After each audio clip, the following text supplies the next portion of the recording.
No mai, haere mai, ki whangarei, taki wā hui, taite, tuko mawhitu, oh, I've got to get this right. Hakahea, December 2020.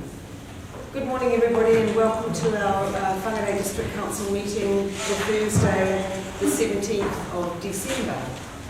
I'd like to ask Councillor Murphy to open our meeting with a karakia. Tuia I runga, tuia I raro, tuia tinga kau kia pātuki tahi. Kia kimihia, kia rapua, te marama, tinga, te mokio ranga, te heiwa, mauri ora. Find all that is above, find all that is below. Find our collective hearts that they may beat in unison as we search out, as we seek after enlightenment and clarity and seize the breath of life. Thank you, Councillor Murphy. Perfect karakia for the beginning of the meeting. Councillors, I remind for any items that are on our agenda that you may have an interest, we will do the declaration of interest at the beginning of those items. We've got a full house, so there are no apologies. And so this morning we'll move straight to our public forum. We have Billy Leonard with us today, supported by Fiona Green. A very warm welcome to you both. And if you don't mind just coming forward, addressing us. I caught up with Billy just before the meeting and he said he's got some papers that we will distribute to councillors after he has spoken. So it's great to have you in our chambers, Billy. And Fiona, welcome. Tēnā koutou, Atamari. Billy Leonard, I live over in Hora, Hospital Road, and just passed my 7th year living in Whangarei, and I feel very settled here. Good to see you all, thank you very much. There are certain things that I feel very strongly about. People call it passion. I hear that word a lot. Perhaps I'll just start with the most important. I have a few, as the mayor alluded, I have a few items to turn in. There are 3 bylaws that I've written. 2 of them are about animals. I would love to see a cruelty-free district. We have nuclear-free local authorities in this country. How about cruelty-free? And that would preempt anybody doing anything to an animal as we see in rodeo. And it would also preempt the startup of any institutions or companies in this district that want to perform invasive experiments on animals in any way, shape, or form. I would love to live in a cruelty-free district. Ultimately, it's what we're looking for is peace and safety and living and let live. And I know, I understand that you're not all with me on this, but I'd like to at least get you thinking about this, and maybe you'll like my bylaws, or maybe you won't. So please have a look at them when you get them, and I appreciate that. Now, I've talked to our Chief Executive Officer about noise control in the past, and I feel that society has long been in a state of decline, and the residents of this district are going to be facing noise more and more as more people come into the district. I think we're at an all-time population high, aren't we? And that's only going to continue. And if we don't increase our resources for noise control, we're going to have neighbors at each other's throats with unpredictable consequences. And why don't we get ourselves sorted out before something really, really bad happens? It's going to, if you're not feeling it now, we will soon, because this district is only growing. And people really don't have that much respect for each other after all. Now there are two items really quick that I know are basically regional council matters, but there could be some district council involvement. Our bus system is skeletal, and there are no stops in Walton Street, for instance. And I've learned one way some businesses don't want to bust down out in front of their businesses. And I really don't want districts supporting the lack of bus stops just because businesses don't want a bus stop out front. Please work with the NRC. If they want bus stops, please don't stop them. And the other thing is plastics, number 3 to 7, recycling. That to me sounds like a regional council idea because it's so environmentally linked. But if there's anything that district council could do to play a part in taking the profit motive out of recycling, because it's a necessity. So plastics 3 to 7 needs some help. We need some help with that, so thanks for that. One of the bylaws that I put in is about junk mail. I'm revisiting that subject. And I hope you'll have a look at that bylaw too. And how much time left, please? Is it a minute? One and a half minutes. Would you like to say something? No, I just support everything that Billy said, and I wish you all the best, all the best that his dream is coming true. Thank you. Because he's done the groundwork, he's written the bylaws, his drafts. They're in crayon, but you'll admit. Well, thank you. That wasn't too difficult, was it? Thanks very much. Billy, thank you. And as you indicated, you're prepared to give us the copies of your papers. Thank you. And we'll distribute those to the elected members. Thank you very much. Is this a question for clarification, Councillor Peters? How did you envisage us dealing with plastics? I just don't have enough education on the subject.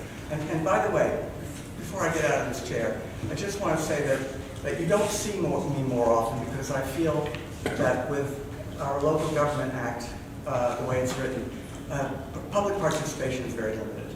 Everything's relative. I come from a place where it was called Government in the Sunshine, where if people attend a district council meeting and they have a question, a pertinent question, it has to be acknowledged. They have to raise their hand, they get answered. If they need clarity on something that they've heard, they didn't understand something, they get recognized.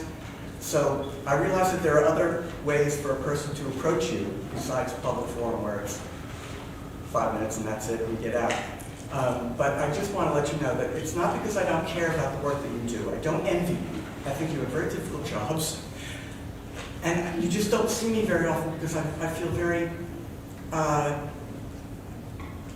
trampled upon as far as my ability to communicate, my ability to communicate with you as you do your work. So I wish that you would expand on what the Local Government Act allows you to do and make it more of government in the sunshine. All right? Thank you very much. Thank you, Billy, and thank you, Fiona. Great to have you in the chamber. Thank you.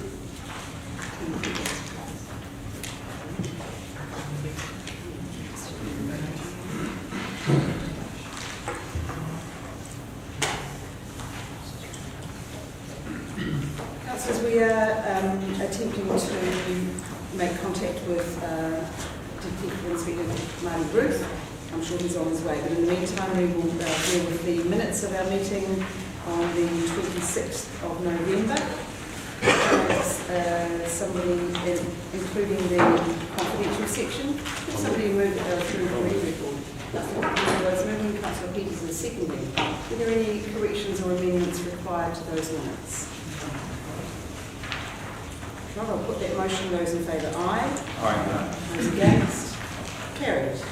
Item 6.2, page 14 of the agenda, are the minutes of our meeting held on Tuesday, the 8th of December.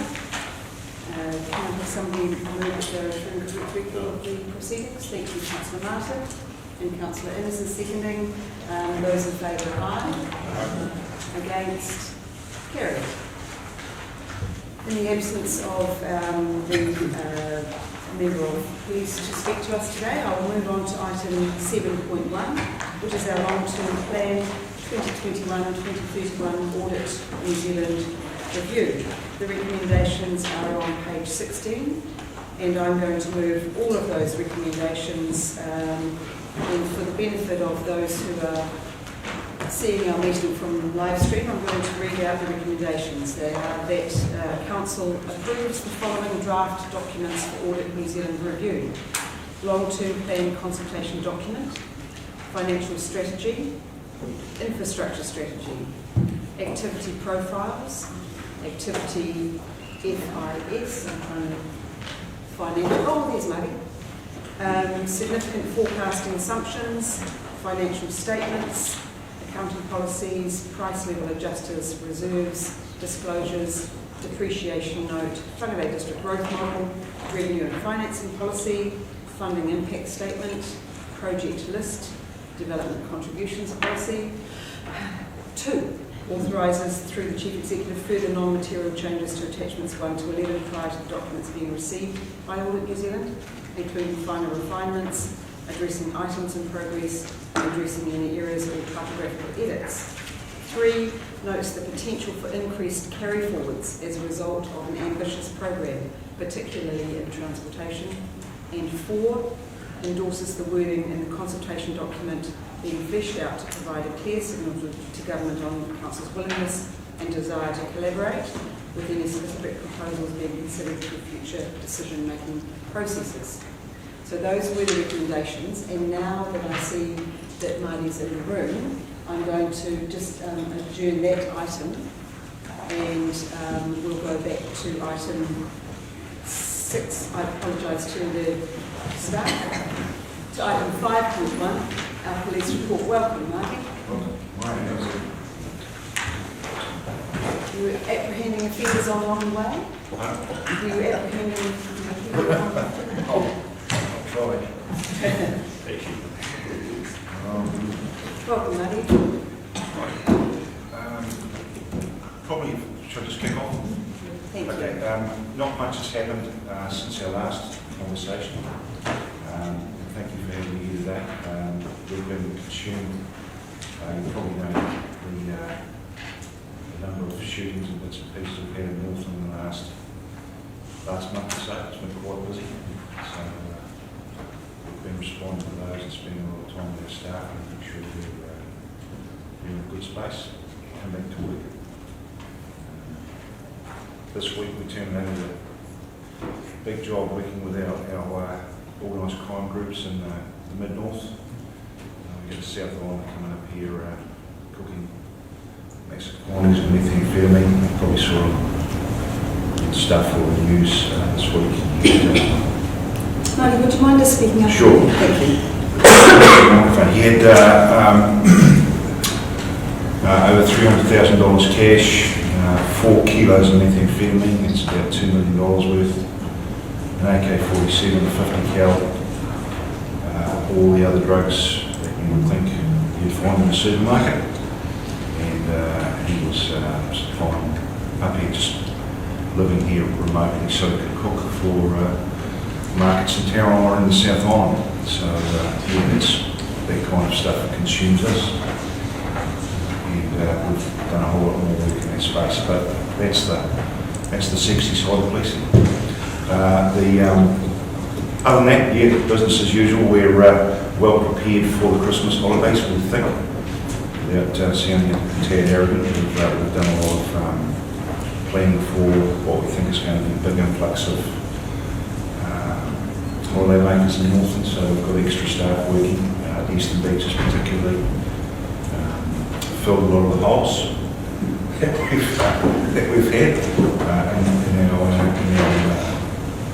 in our rural stations and bits and pieces. So yeah, any questions? Thank you, Marty. Councillors, questions for Councillor Cooper? Thank you for that report, Marty. Appreciate it. Good to hear that you're feeling good about the Christmas coming up. I'm from the Bream Bay ward, and last time you were in, we raised the topic. We discussed the topic of the policing the bylaws on the beach. Yep. It comes up every year. It causes a lot of friction in the community. Can you give us some assurance that you have that in mind out there and the opportunity to police it, which will help our local people? Yes, absolutely. So, had a chat to Long Chapter Simon Craig, and there's quite a bit of history of the groups involved in keeping the beach safe and all the eco-focused type groups, and he sort of had quite a comprehensive report on what he is and isn't doing in that space. I kind of felt personally assured, but that's not important. What's important is that the public are assured. I don't see any big issues there that we need to jump into. We've discussed resourcing for the Christmas period in Green Bay, and they're giving a lot of staff, extra staff to help control beaches. We discussed, because we've got a boat now, send that up there, do some probe stuff, but it's not necessarily exactly what we thought before, and all the stuff that we need. I know he's talking to a lot of community groups, so he's very proactive. So. Well, thank you very much. That's reassuring. Thank you. Thank you, Councillor Cooper. Councillor Innes. Thank you, Bishop. Marty, we're really just following on from Councillor Cooper. From our heads, speeding is an issue there, particularly in Patau South. The residents have raised that with me a number of times, and also through McLeod Bay, and I think along with Para Bay, although of course the school will be closed, so there'll be less problems there with pupils, but I'll just bring it to your attention. If it could be looked into, that would be good. Thank you. So we've got some extra resources up from Auckland, particularly roads and space. And we're backfilling everyone who's going to Waitangi from team up, so I'll make sure we've got people. Good, thank you. Thank you, Bishop. Councillor Innes. Councillor Coparulo. Through you, Chair. Marty, look, I actually, someone said, came forward and said they envy our job. Personally, I really don't envy your job and the team that the job you guys do. My concern is, do you feel you've got enough staff to have, with having breaks and things like that, in respect to the community? Because right at this time, there's a lot of people out there who are quite stressed, people are overreacting, people are, and there's high cases, as you well know, the statistics over Christmas time is rather high for Northland on all aspects. So if we're, you're exactly right, I agree totally with your first comment. It's been a big year. It's been a big year for everyone in this community, a big year for our police staff, and we worked through COVID, I'm sure you all did, and since then we've seen kind of return to normal in terms of alcohol and all the other things that impact on all of us. But it probably answer your question.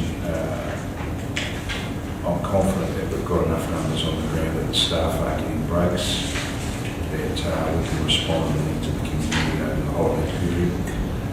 There will be some increases. We're predicting that you don't have to be a 100-year veteran to pick that up. There's going to be some increases in family violence, bits and pieces, alcohol consumption, all the stuff that goes with the Christmas period. But look, we've just got to stump up.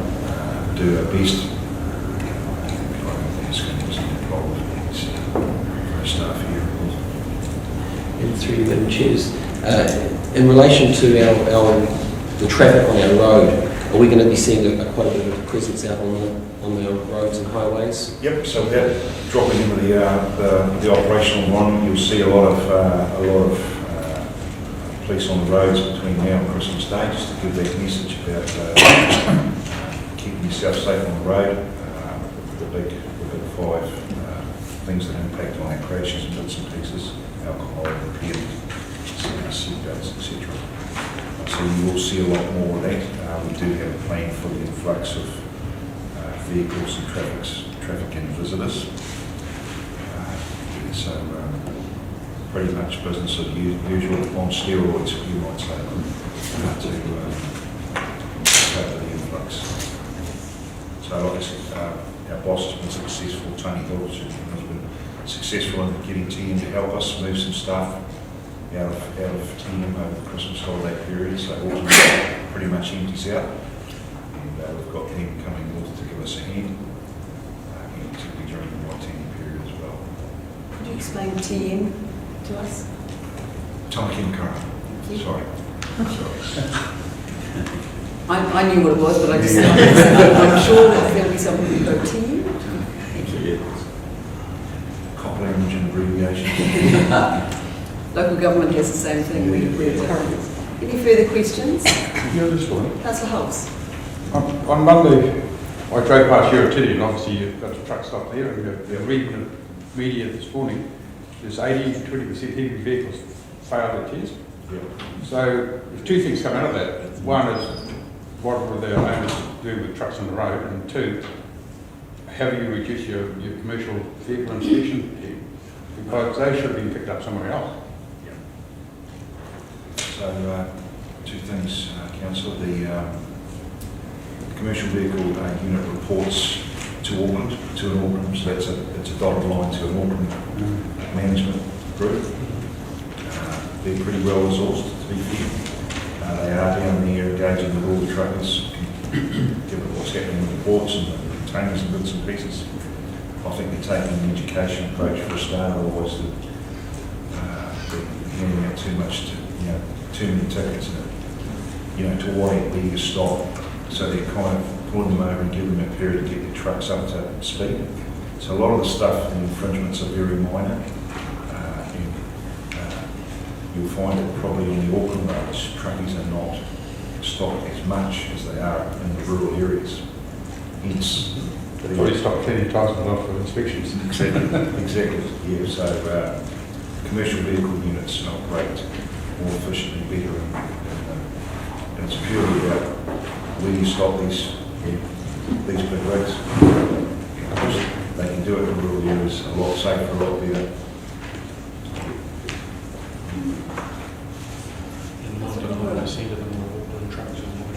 Yep. Through you, Madam Chair. Look at this. Mate, one other question. From the safety point of view, I'm hearing a lot of people, especially from the AA, are concerned about people going through red lights. Is that an area that the police will be focusing on at all? Or? So they'll concentrate on the big five, which sort of there's masses and masses of study behind the causes of crash and harm on the roads. And look, we've got a good road policing team here in Northland. Intersections, we've kind of done that a lot, but I don't think it's going to be a focus because all the harm is on the highways, and that there are accidents and bits and pieces at intersections, but the highways is big in terms of focus. That's where the high volume traffic is. People have been on the road for 2 or 3 hours without a break. Sometimes they work through the night, hopping in their cars and coming north, what some tourists do after a 14-hour flight. There will be frustrations, delays, bits and pieces, and that's where we've got to be on the highways. And we've got a great road policing team here in Northland. They're really proactive, and it's good experience there. I know we're in the right space. And answer your question, there'll be more on the highways than on traffic sections. Not to say they're not going to be here, but with all the traffic on the highways, that's where the business is going to go. Thank you. Councillor Martin. So is it about 40% of the people who get killed in accidents not wearing a seatbelt? So restraints, I haven't got the figures in front of me, but it's a big part of it. I think every time we have a failure in Northland, the common things are restraints, alcohol. The stats don't lie either. No. Yeah, this is scary. Any further questions? No? Marty, can I just also comment for your teams who are going to be working on the safety of our people through the summer, pass on our very best wishes to them. You were absolutely right about it being a bizarre year, but we, you and all of us are about the safety of the people who live here and who come and visit here, so we thank you for your part that has been played in that. And thanks very much for coming today. It's a pleasure. I enjoy the honesty and the challenges. It's good. And we are definitely looking at around the liquor licensing aspect as well. We know that that's going to be a focus, so we'll be on that aspect. Thank you. Thank you. Thank you, John. Have a good Christmas, everyone. Good Christmas, mate.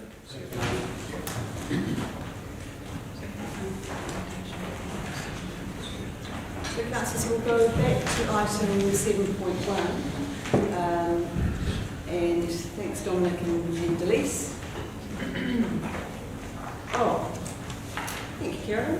We need a mover and a seconder for the recommendation that council note the police report. I'll do it. Thank you, Councillor Cotterillo and Councillor Connell with seconding. Those in favour, aye. Against. Carried. So I moved the recommendations on page 16 of the agenda. Do I have a seconder for those recommendations? Yeah, I'll Thank you, Councillor Innes.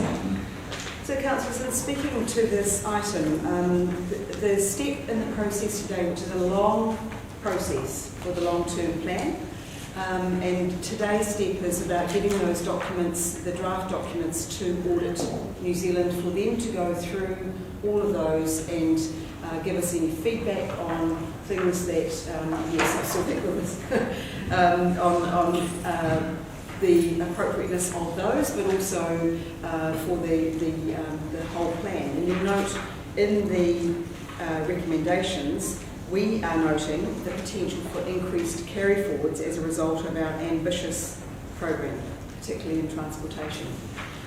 So we collectively have been through a very long process of briefings to look at all of the things that we do to build a long-term plan.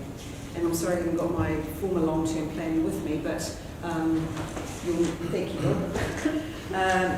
You'll note that many of the documents that are going to audit are the documents that are included as supplementary documents to the long-term plan, which is a large document. Going through the supporting documents, we've got the consultation document, which we'll be adopting in the new year after audit have been through it. So the supporting things are the draft financial strategy, which contain the financial parameters, including limits on debt and rates, as well as achieving a balanced budget. We maintained that discipline that has been recognised by Standard & Poor's as a discipline that this council is recognised for, that we set the parameters and we stick to them. We also will be the updated, you'll appreciate of course that the financial statements will need to be adjusted as the year progresses. The updated financial statements will be produced in February of next year for adoption for consultation, because there are a number of things, and you'll see on page 21 in the bullet points, there are a number of things that are items in progress, and they will be updated as time goes on.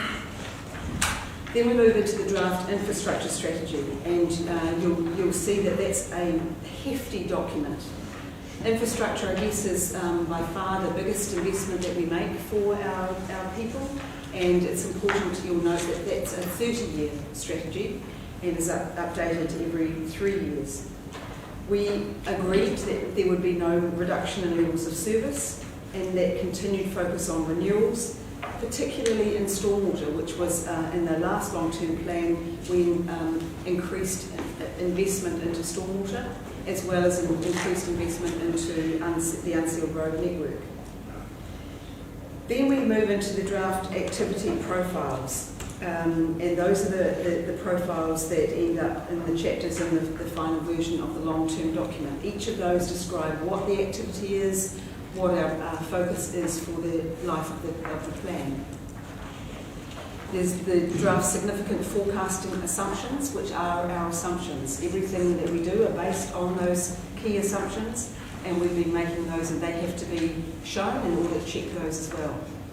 The financial statements, as we mentioned before in the financial strategy, those will be subject to change. but we also incorporate the Whangarei District Growth Model. We know that we are growing, and there are many of the items included in the growth model that gets updated and produced every 3 years to support the development of our long-term plan. We're looking at how we're growing and how we're preparing for that growth. The draft revenue and financing policy, it outlines Council's funding sources for both operating and capital expenditure. And you'll recall we've been through many discussions and briefings on how that works, with the income through rates, through subsidies, through fees and charges, and then how we invest in capital expenditure. The funding impact statement, again, that's the information that's required under Clause 15 of Section 10 of the Local Government Act. All of these processes that we've had to learn and get ready for this to go to audit. The project list, of course, has been grouped. You'll recall we've had the very long project list, but we're looking at bringing and clustering projects into a flexible program, so that if for whatever reason we had wanted to achieve a project in a particular financial year, and something comes up, as we know happens, we've got other projects that have been prepared for, and we can slot those into the flexible program. So the investment remains the same, but the project list could change. We've reviewed our development contributions policy, and I guess the most important aspect of that is that we're looking at capping a couple of areas for the wastewater in the Whangarei Heads and in the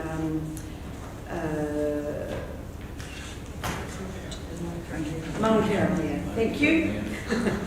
Maunkaramea area, because of the true cost of those, if we were to apply the policy correctly, would be unaffordable, and we're looking at ensuring that if anybody does do some developments there, their investment is similar to putting in a private program.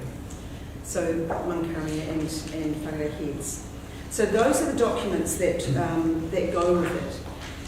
The detail, of course, I want to cover off just a couple of things around the program for the big issues.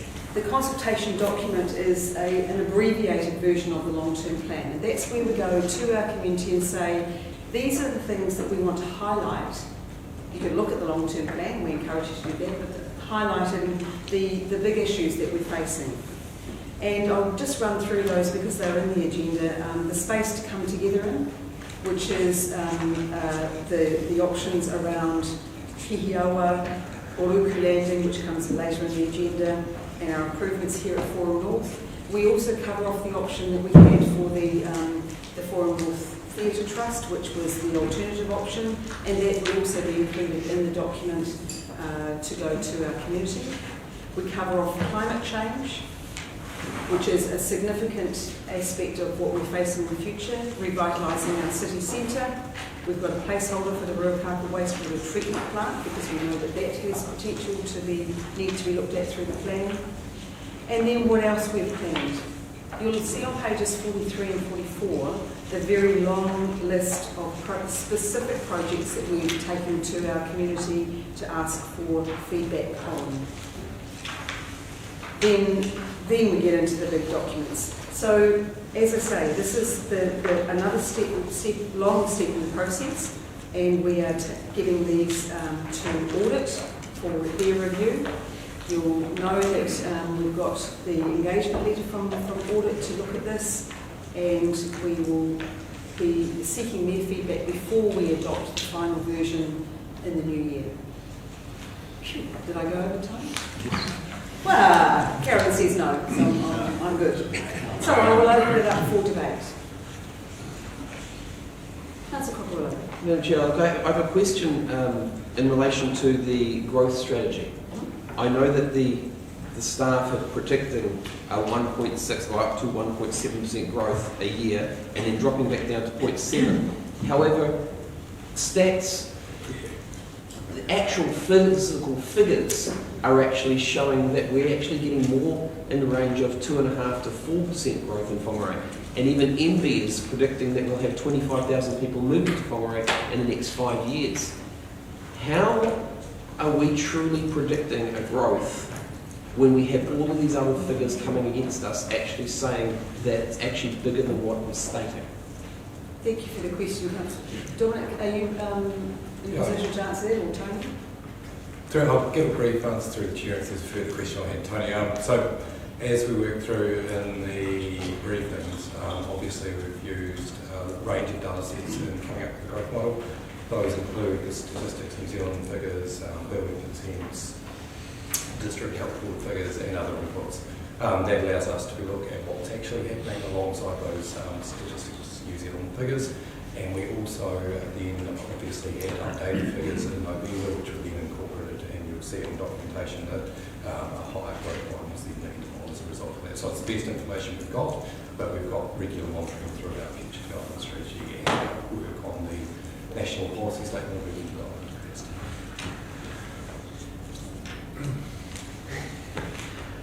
Further questions to that, Madam Chair. With the growth that the staff is predicting and have put in the document, however, what contingencies or what ability do we have in place if the growth exceeds what's predicted here? So, quick response to that one through Chair. Two things. Obviously, we review the long-term plan and infrastructure strategy and growth model every 3 years. So literally just gone back to the 2018 LTP and reviewed against what's happening. So it will be reviewed every 3 years. And further to that, we'll obviously continue to monitor through those processes and regular reporting to Council and course through the urban development capacity. I'm hearing lots of reporting, I'm hearing lots of coming back to council every 3 years or things like that, but I'm not actually hearing anything productive. What is actually the staff going to be doing if we have vast changes? Will they come back to us with a completely revised document? Or will they come back to us with an action plan going forward? So rather than just reporting back. Dominic. So through the Chair, we will come back with a full review in 3 years, but you have an annual plan every year where you can basically make changes to your annual plan as a result of any changes in growth and respond to that growth annually. Thank you. Councillor Connor. Question. Why is it that, considering, I'm going to keep bringing it back up, because my priority was waste minimization. And sustainability is literally everything we do. The long-term plan is literally sustainability. Why is it that there's only $3.7 million going toward, increase going towards that, which is then going to be separated between climate change, waste minimization, and sustainability? I guess the response to that is that we have built a plan that fits the parameters that we set, and we then go to the community and say, have we got this right? And the balance is across all of the work that Council does. And probably I agree with you about sustainability, is it fits with everything that Council does. So separating out a specific financial amount to projects is probably in a way not reflecting the investment that we do make into the whole aspect of sustainability. But we certainly want to get the feedback from our community on whether we've got things right. Councillor Cutforth. Thank you, Worship. Following on from Councillor Perillo in terms of growth, and also following on, I guess, from Councillor Connell in terms of some questions. I think for some of us, if we look back to the beginning, where we looked at our aspirations, we went into this process with sort of a real hope, I think, for the next 10 years, that we would be really looking at what the needs of our community are and how this council can respond to them for that period. And I know for me, and I think for others here, our hopes have been quite dashed by where we have ended up. When you look at the beginning, we came out really clearly as councillors with 5 priorities, in particular transport, which was primarily at that time when we discussed it, public transport and alternative forms of transport, as opposed to, but in terms of balance, trying to put the balance on those things rather than just on more roads, if you like. Revitalising our city centre, sustainability, which Councillor Connacht's already mentioned, I'm sure there will be more comments on it. Northport Navy, which I always felt was a bit different because it was sort of outside our ability really, and housing. And there was a very strong view from many people around this chamber that we needed to address the housing issue, specifically, as it came down to, the issue of housing for older people. So I want to come back to and where we've got to is nothing, actually. We've got nothing in this document for housing for older people, despite the strong advocacy that a number of us have made, based on not only anecdotal evidence, but quantitative evidence as well. And I really want to just explain to councillors here, some of whom probably don't know some of that context, what we're talking about. And this is just some quantitative information, okay? At the moment, this council has 164 pension units on 16 sites. 164. We've had that number since 1991. Our oldest units are almost 50 years old. They were built in 1974. I was 18. It was a long time ago, I tell you. We've actually got some units in Mill Road which were from 1961. So they're 50 years old. Almost 60 years old, almost as old as I am. We've only got 5 two-bedroom units out of all our stock. We've got a waiting list of 20 people for those two-bedroom units. At the turnover that we have, which is basically people dying or going into other forms of care, it's going to be years before even the people who are on that waiting list actually get an opportunity to get into a pension unit. We've got 12 bed sits. So that's what we've got. Far North, we have, 164. Far North District Council has 147 units. Napier has 300 units. Wanganui, with the H, like us, has 275 units. So even looking at what we've got now, we're lagging behind less than comparable areas in terms of population. Looking at population growth, 2001, we had 14% of our residents who were over 65. 2013, we had 18%. 2018, we've got 25.5% of our residents who are over 65. That's 23,000 people. That's an increase of 4,500 older people in the last 5 years. 1 in 6 people over 65 do not own their own home. That's the latest stats from 2018, not even the 2020. More than half of the people over 65 have an income that puts them in the second lowest quintile, which is 12,500 to 25,000. So it's basically people who only have pension, if you like, to live on, and maybe a little bit of supplementary. 25.5% of our population are over 65, and that's now. It's 2 years ago, actually. As Councillor Martin said, stats don't lie. So those are the facts for us. And I know there are councillors around this table who feel that pension housing is not our responsibility as local government. I say, why? Says who? Based on what? Local government has been involved in pension housing for many, many years, and part of it was because central government isn't, and central government pulled us into pension housing because they offered 3% low interest rates. We don't need low interest rates in central government now. Interest rates are zippo. We can borrow as much as we like. We have every opportunity to address this issue through our own funding sources, let alone going to central government.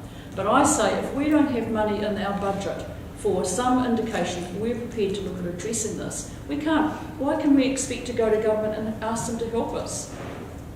So I've just found the whole process really distressing, to be frank. When we're looking at the future of this district, when we've got that evidence, let alone any anecdotal evidence that some of us around this table have, that whatever we've said here, we haven't been able to get that traction. And I'm disturbed by it, and I'm concerned about it. And people can say, well, we'll wait till the submissions come in, but quite frankly, given what's happened so far, I have no real confidence that that will change. And yet we're quite happy to put more money into road sealing, quite happy to put money into sports fields. Why is it that we will not put money into assisting our older residents? So I can't vote against this because of how the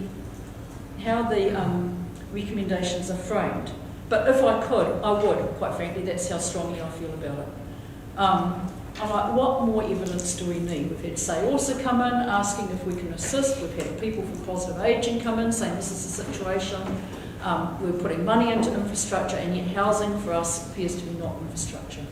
We've actually taken money out of our budget, $200,000 a year out of our budget for pension and housing maintenance.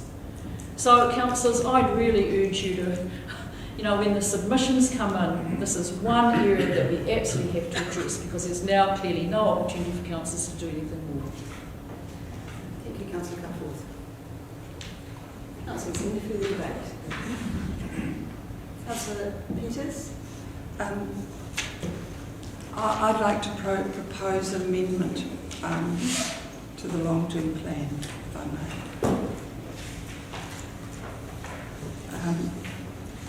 So that is endorsing the current proposal and adding, subject to there being amended where appropriate, to include $500,000 per annum for the first 4 years of the long-term plan to build new pensioner housing, and note that staff will work through any consequential OPEX associated with recommendation 1, which includes the full recommendation and that addition, and the other 3, 4 and 5 staying the same. So Councillor Peters is moving an amendment. Do we have a seconder for that amendment? I have a second. Councillor Peters will second that. Councillors, we will distribute that. Thank you.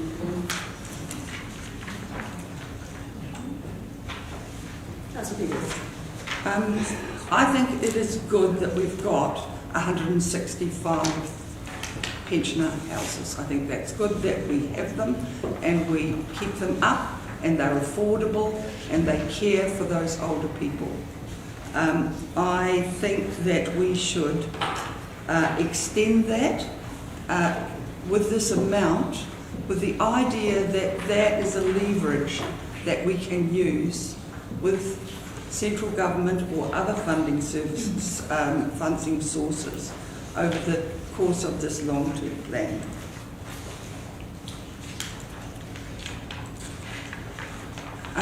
People have mentioned that our population is growing and including older people, which Councillor Cuthbert has kindly brought the statistics for. We really need to make sure that those older people can age comfortably in place.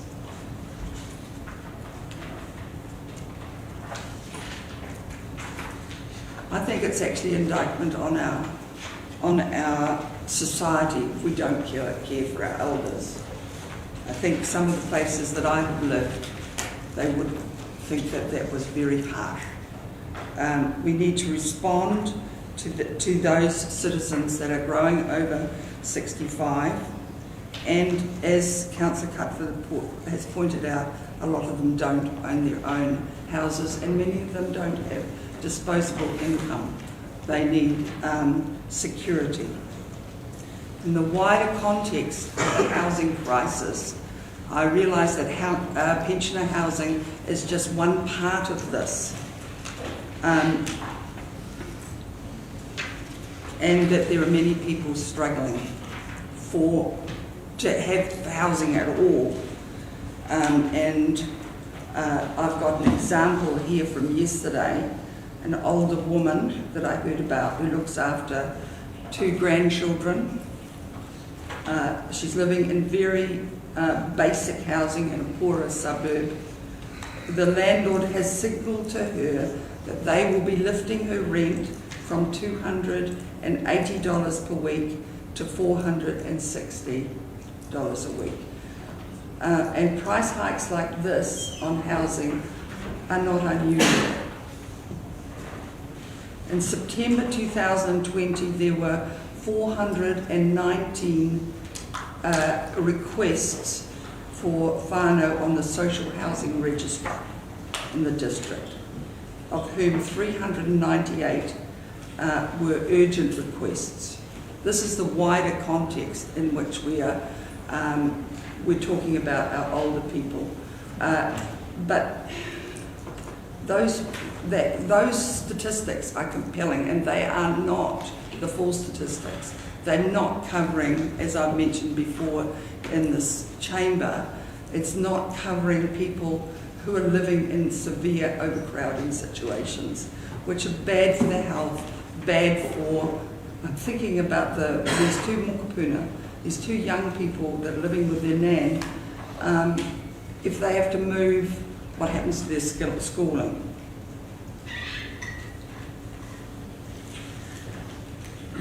The community sector housing providers are struggling to meet the needs. As you know, I've been part of setting up Open Arms to provide wraparound for homeless people, including older people. We've also set up a Housing First project, which aims to get people into houses. But the problem is there aren't any houses, so we've got them in temporary accommodation. I think that pensioner housing, some small addition with help from others to pensioner housing would actually help this. It's not going to solve it, and I'm not asking to solve the whole lot. This is a small amount in the wider need of housing, but it's symbolic. The 22 on the list of pensioner housing are it's not the full list, because people do not apply for housing, especially older people, don't apply when they don't think they've got a chance of getting it. Council has a role in facilitation and advocacy for housing generally, and putting some money into pensioner housing is a signal of how we're actually serious about this. And I'm aware that the Mayor this morning has written to the Minister of Housing along that lines, and I think that a amendment to this, putting housing on the agenda, will actually signal to put an actual budget line, will signal that we really intend to do something. In summary, I'm asking the councillors to be proactive in the area of housing that meets the need of some of the members of our community, and making a small but valuable commitment to $500,000 per year for 4 years. Is in doing so, we can leverage central government funding into our district. The value of this contribution is in signalling to our people, to private and not-for-profit sectors in our district, to central government, that we are in fact serious about housing needs being met here in Whangarei. And in the current environment, when central government admits high housing needs are a priority, this amount will be well positioned to elicit more central government funding into meeting local needs. I commend this amendment for your support. Councillor Peters. Councillors, before I open up for debate on the amendment, I would like to check whether we have had any investigation into any impact on our financial budgets for the year based on that, because it's difficult for us when we've been through a very long process, and information's come forward today that I wish we'd had earlier, because that could well have impacted how we build the plan. I am, as you know, a full supporter of local government supporting the full well-being, so in my heart is with it, but I do know that we've been through such a long process, and I want to know if this has been assessed for any impact on our capital program and our operating program thereafter, and whether that would...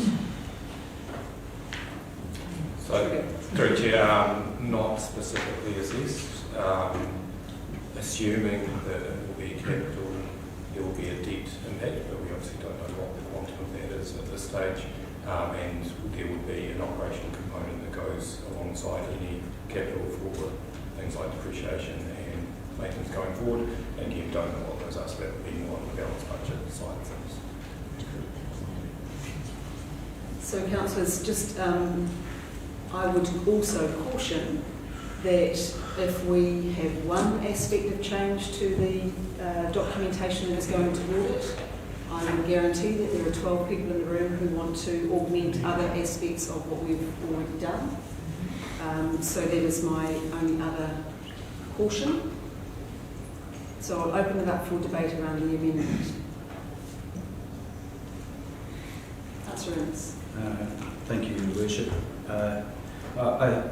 I feel we all appreciate the current situation within the country in terms of housing.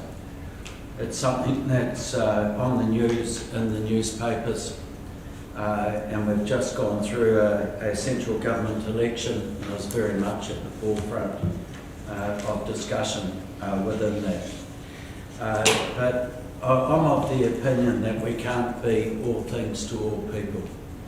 And so looking at local government and looking at our function and looking how we're funded. Our funding comes from rates, which is basically a land tax. I feel that local government should be funded a percentage of GST, where we could actually make a meaningful contribution to our community in a wider sense.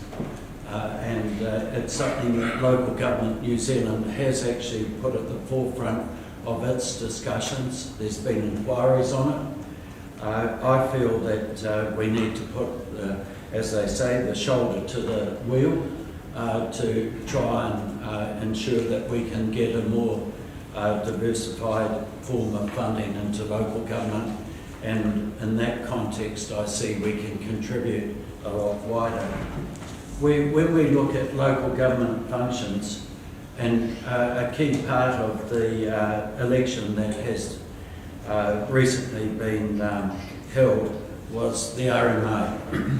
The RMA was held up as a local government function, and it was one that was creating impediment towards housing.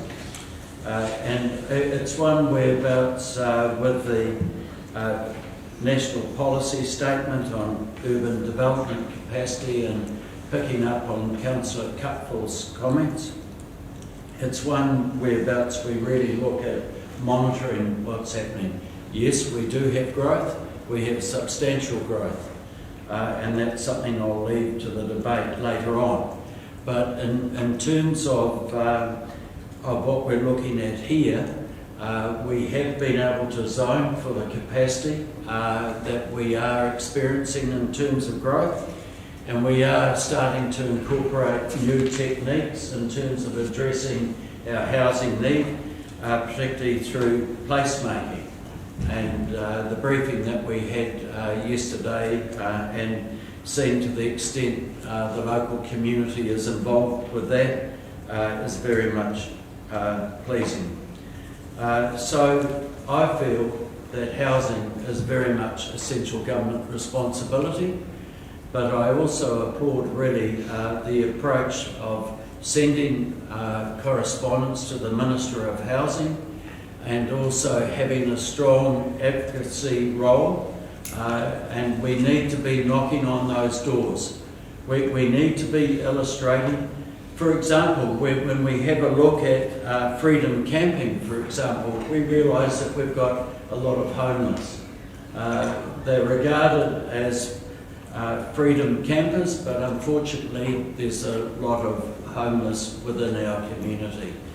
I feel that we need to push, and I appreciate Councillor Peter's comments, but I feel that we need to be knocking on that door. It's more than a letter, it's a loud knock on the door, and it's really trying to motivate this community to express our need in every way possible. With COVID-19, it's been a stressful time for everyone, and with this, you know, it's a question of, can the wider community, and a lot of that community is struggling at the moment, can they afford to subsidise other sections of the community? I suggest that that needs a hard look, and I think that look is really one that needs to be undertaken by central government. Although I strongly feel for the comments that are made about housing, I'm sorry I can't support the amendment. Thank you, Councillor Innes. Councillor Deemy. Thank you, Your Worship. And I appreciate the amendment having been brought forward, but I cannot support it. This has been even more of a challenge than usual in developing the long-term plan, having been involved in a number of them, with the amount of the emotion that has been perpetuated within the community through all of the challenges that the community has faced during the year. It's very hard to be realistic and understanding what our community actually can afford and balance that with the community's expectations and what council can deliver. Emotionally, I think our hearts are in the place of wanting to help everybody, particularly the disadvantaged, the elderly and the children. But we are actually our community. And can our community realistically afford to do those things? I absolutely support what Councillor Innes has just said about parts of our community subsidising other parts of our community. To me, the emotional, subjective issues such as housing should be addressed on a national basis and an affordability basis, not by an elderly couple or a young family struggling to keep their own roofs over their own heads. I cannot see that they should be expected to pay higher rates in order to take care of others, most of whom are absolutely deserving, but they're deserving of the government stepping in, as the government does in a lot of cases with rent when a person actually has a roof over their head and can't afford the rent. So for those reasons, I can't support the amendment, much as I would like to, much as I would like to put 5 million in there rather than 500,000. However, it doesn't seem to me that at this point of the process, that is actually going to be helpful at all. I strongly suspect that Audit New Zealand are going to look at the capital program and probably have comments on our expectations of delivering it, which we have actually covered off in point 3. So hopefully that will keep them happy. And the fact that we can be flexible with the projects to come forward. I mean, you need to have quite a few extra projects in there, I feel, so that if some are not coming off, they're being delayed for some reason, you have got others that are, as the previous minister would have said, are shovel ready, that we can actually bring forward and carry out for our community. So we're doing our best effort at putting out a collective view of the 14 people sitting around the table. I have projects I would love to have put in here, both emotional projects and financial projects. But at this point, I think we have put our best effort to produce a relatively balanced plan, focusing on what the community has indicated this at this point that they prefer, and now it's up to the auditors to critique, and then the community to critique further and tell us whether they think our best effort is right or not right. So I look forward to the feedback that we get from both groups. Thank you, Councillor Dean. Councillor Cooper. Thank you very much, Your Worship. I am another councillor who has had his hopes dashed, although looking back at the aspirations I had as a young man, I probably shouldn't be surprised that I'm disappointed at this age. I guess the things that we're saying to ourselves are this, and we must remain hopeful, we can't just sort of give in.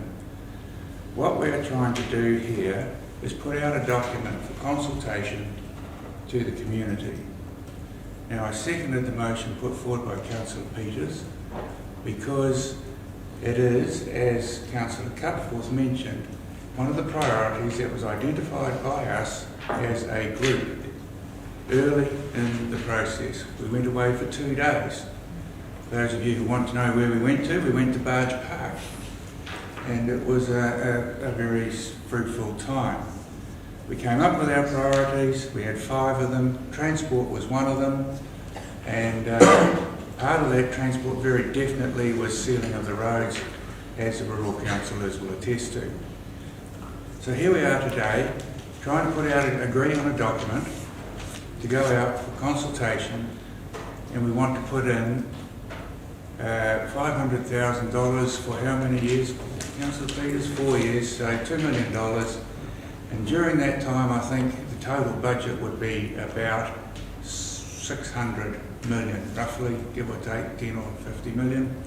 So what are we talking about? Not really a big deal, are we? To put something out that gets consultation, that gives hope to people who are on a waiting list, that gives hope to communities, that get them behind their aged care facilities and want to provide and look after their own people. Now, a place like Say also did come in here and it asked for a little bit of money which it then would multiply. And it would take that money and it would look after its people as it always has. Same with Stonehaven, Councillor Deeming's hometown, and same with other facilities around the place. There is no reason why this council cannot do that, and that is where my hope comes from, because the power lies with us. We can actually do this. We have it right here. Now, is there money that can come out? So people are worried about taking $4 million out of the 300 and whatever it is, 600 and whatever it is over 4 years. 2 million. Sorry? 2 million. 2 million, sorry. 2 million. My apologies. There are other areas where it can come out of. Now, for instance, we know, and this is, I do disagree with some councillors around the need for such an expensive facility to look after our animals, dog pounders, in the long-term plan. And so maybe we could look at taking some of that. It's there for consultation. The feedback will come in and we will be able to have a look at these things. So let's not scare ourselves into making a decision that is believing that we cannot make a decision that's too difficult. Now, while we're talking, because I think understanding was maybe the only chance I can talk to this if it goes through, point 3 on the which has been moved, notes the potential for increased carry forwards as a result of an ambitious program, particularly in transportation. Now, this, like pensioner housing, is not a new thing. It's not like pensioner housing just popped out of the woodwork, and it's not like the requirement and the desire to improve the rural roads and resealing just popped out of the woodwork. This has been going on for months. Just hasn't quite made it in here as the way that we would anticipate. And I guess at this point I should acknowledge that it is a very difficult process, and I do acknowledge the work that the staff have been put in. The Chief Executive even helped me find something in this document this morning before the meeting. And I appreciate his help, and I appreciate the work that all the other staff have put in. But, as Councillor Deeming has said, there's multiple things, we're not all going to get our own way. However, when it comes to carry forwards, particularly, and it mentions later in the document around resealing roads, I'd like to sort of, and I think we can learn a little bit by looking backwards sometimes. And when Mayor Stan Seminoff and Pamela Peters were here, I believe we were sealing around about 20 to 30 k's of roads a year. So to us, to be able to ask to service, and I got that information, I didn't just pluck it out of the air. I asked the former chairman of the infrastructure committee, who was there at that time. So to sort of indicate that we may not have capacity, and to put it in as a point in our long-term plan draft that is then going to go to the audit people, who one of the specific things they look at is our ability to deliver our capital program. One wonders what their reaction will be. So I just would like to raise those points. I will be supporting the motion that's been put by Councillor Peters. We have the ability to do this, and there is the money to be found to do it. Councillor Cooper, Councillor Reid and Councillor Thank you, Your Worship. Fellow councillors, there's a couple of things I might like to remind you of here. We've spent months and months going through and ratifying what we're going to put out for submissions to be taken on. We've all had our pet projects that we put forward, and a lot of us have missed out. Now,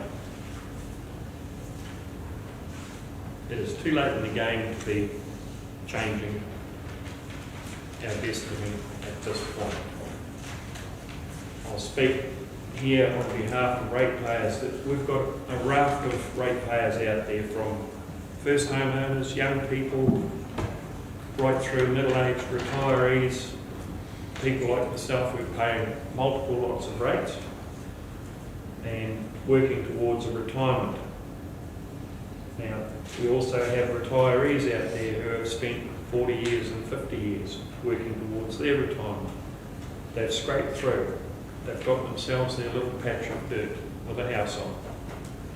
They are just surviving and getting through, paying their rates, paying all their bills, and now, as much as I feel for the compassion that Councillor Peters has for this project, I think it is very unfair that we ask the struggling young homeowners, the struggling retirees, and every other ratepayer in our district to fork out more money to assist people that cannot afford their own retirement homes.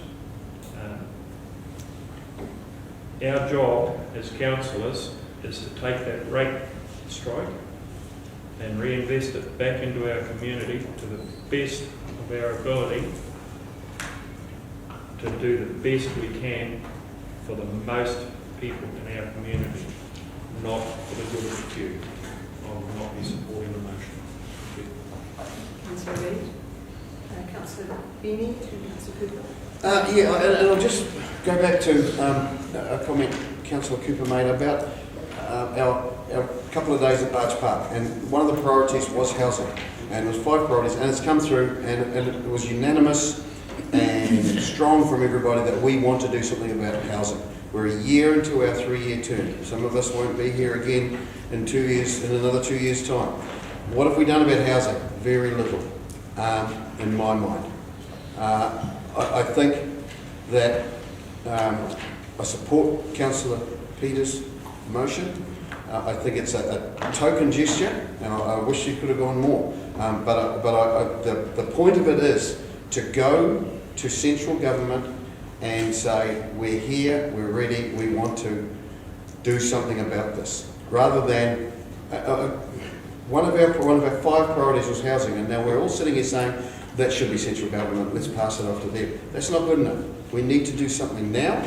This is the opportunity. Councillor Peters has taken an opportunity to say, I want to do something about this now. We're a year into it, 2 years to go, let's get into it, and I support that fully. Well done. Thank you, Councillor Beanie. Councillor Cooper. I have a question, in relation to this amendment that's been put forward, if it doesn't succeed, the public still have the ability, correct me if I'm not, to actually make submissions in a long-term plan that has to be put in. So that there is still an opportunity for the public and the councillors to have that Good question. added in. Is that correct? Yes. Councillor Connaught, then Councillor Murphy. Yeah, I'll tie this one in because I was going to bring it up before too. I'm supportive of the housing issue as well. For the comments I've been seeing, especially a lot recently, from people that most likely will not be making any submissions to a long-term plan, is on housing. There are so many issues out there at the moment, and whilst we are not directly in control of the majority of housing, being able to assist with some housing, some pensioner housing, for example, to be able to take people out of those other houses that they want to go into a smaller house, so that frees up another house for another family per se. People from areas, making sure that from where we can control is allowing people to have healthier but smaller lifestyles or places that they want to be able to inhabit. Yes, we have to ensure that the areas are up to a standard that allows people to be able to cohabit healthily. However, we do need to think about the smaller properties, the smaller places, and I appreciate that we are doing that, but we need to make sure that we are accommodating to those type of things. Else we have to deal with urban sprawl, and then we take down more forests, we take down more productive land for other areas, and unless we go up or go smaller, we're going to have issues regardless. With more humans coming into this area, we're going to have a lot more waste, regardless of everything. Everything creates waste in one way, shape, or form. With government, central government also changing regulations to deal with more plastics and issues in those type of areas, we still have to deal with the output of what the people buy, the people provide for us to have to get rid of. Waste is a cost. It's either a cost to the environment, it's a cost to space that we have to take up, it's a cost to the money that we have to spend. It is something that people don't want to have to deal with, and just by the graph looking on there, how much we have on the waste, which is minuscule compared to transport, which is huge, which also provides waste as well, is something that we need to be thinking about. Zero waste to landfill, which is in document, is stated, and if we're doing this, if we're providing landfill space to outside areas for a profit, it doesn't contribute to that zero waste to landfill. And I also do not believe that waste to energy plants or anything like that, which is also stated in the document, is the answer.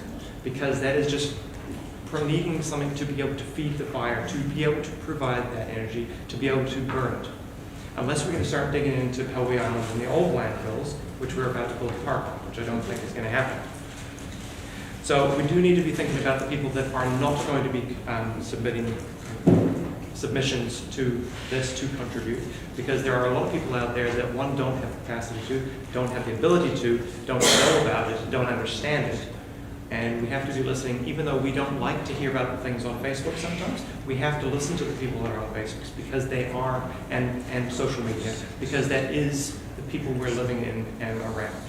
So we do need to take in external comments that are not submissions as well. But we need to encourage as many people as we possibly can to make submissions, to teach them up, to learn them up. So I hope all the councillors will be going out to their public in different ways, shape, and form, not discouraging people, and improving the connection with the public, with the people. And I really hope this is going to be get a lot of feedback. That's a good idea. Thank you, Your Worship. Councillor Peters. I support your amendment on principle, but then I also, part of my sort of belief here is that it is a central government issue, and I do believe we need to be banging on to them way harder than we have been. Then saying that, I also think that the local government do have a part to play in our sort of social, and we have a moral part to play in that. In your amendment, you put sort of note actually, before I sort of say that, also to yes, and to Councillor Benny, we had our workshop. Housing was on our priorities, and all the sort of meetings we've had sort of consequently to that, and it's gone. I sort of almost have been left feeling, what, did we do something wrong? Did we do the process wrong? And I know Domi's put so much work into it, and yes, we all have our projects that we want. Councillor Cooper mentioned the dog park, which is something I feel also very strongly about the amount of money we're putting into that, and I'm uncomfortable with that also.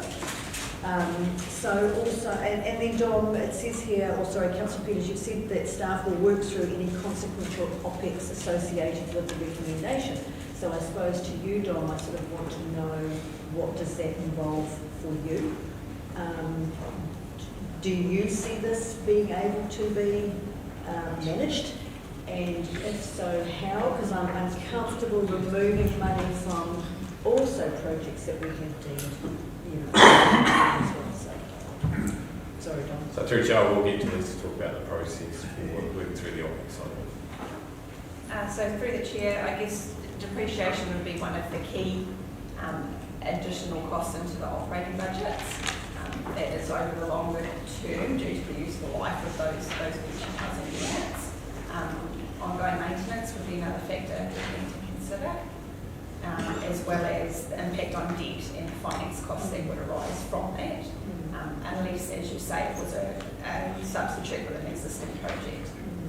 In that case, it would keep the debt the same level and interest costs, but would still just have that consequential OPEX.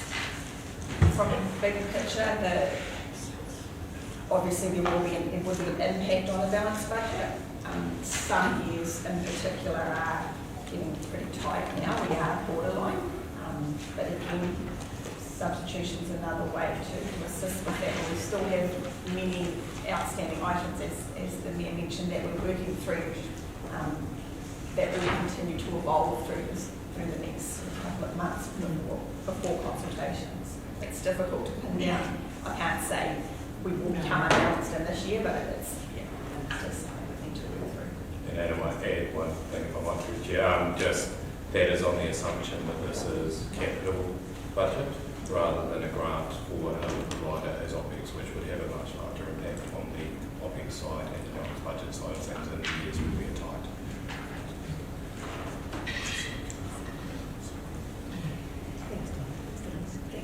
Thank you, Councillor Glenn. Okay, Councillor Murphy? Yes.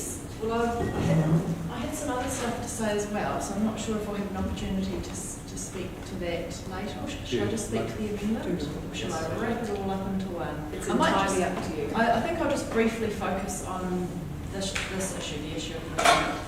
I absolutely support Councillor Peters' amendment, and I think it's a good lesson, it's a good opportunity to put things to the vote. Putting things to the vote is the only time where it clearly gives a direction about councillors' priorities.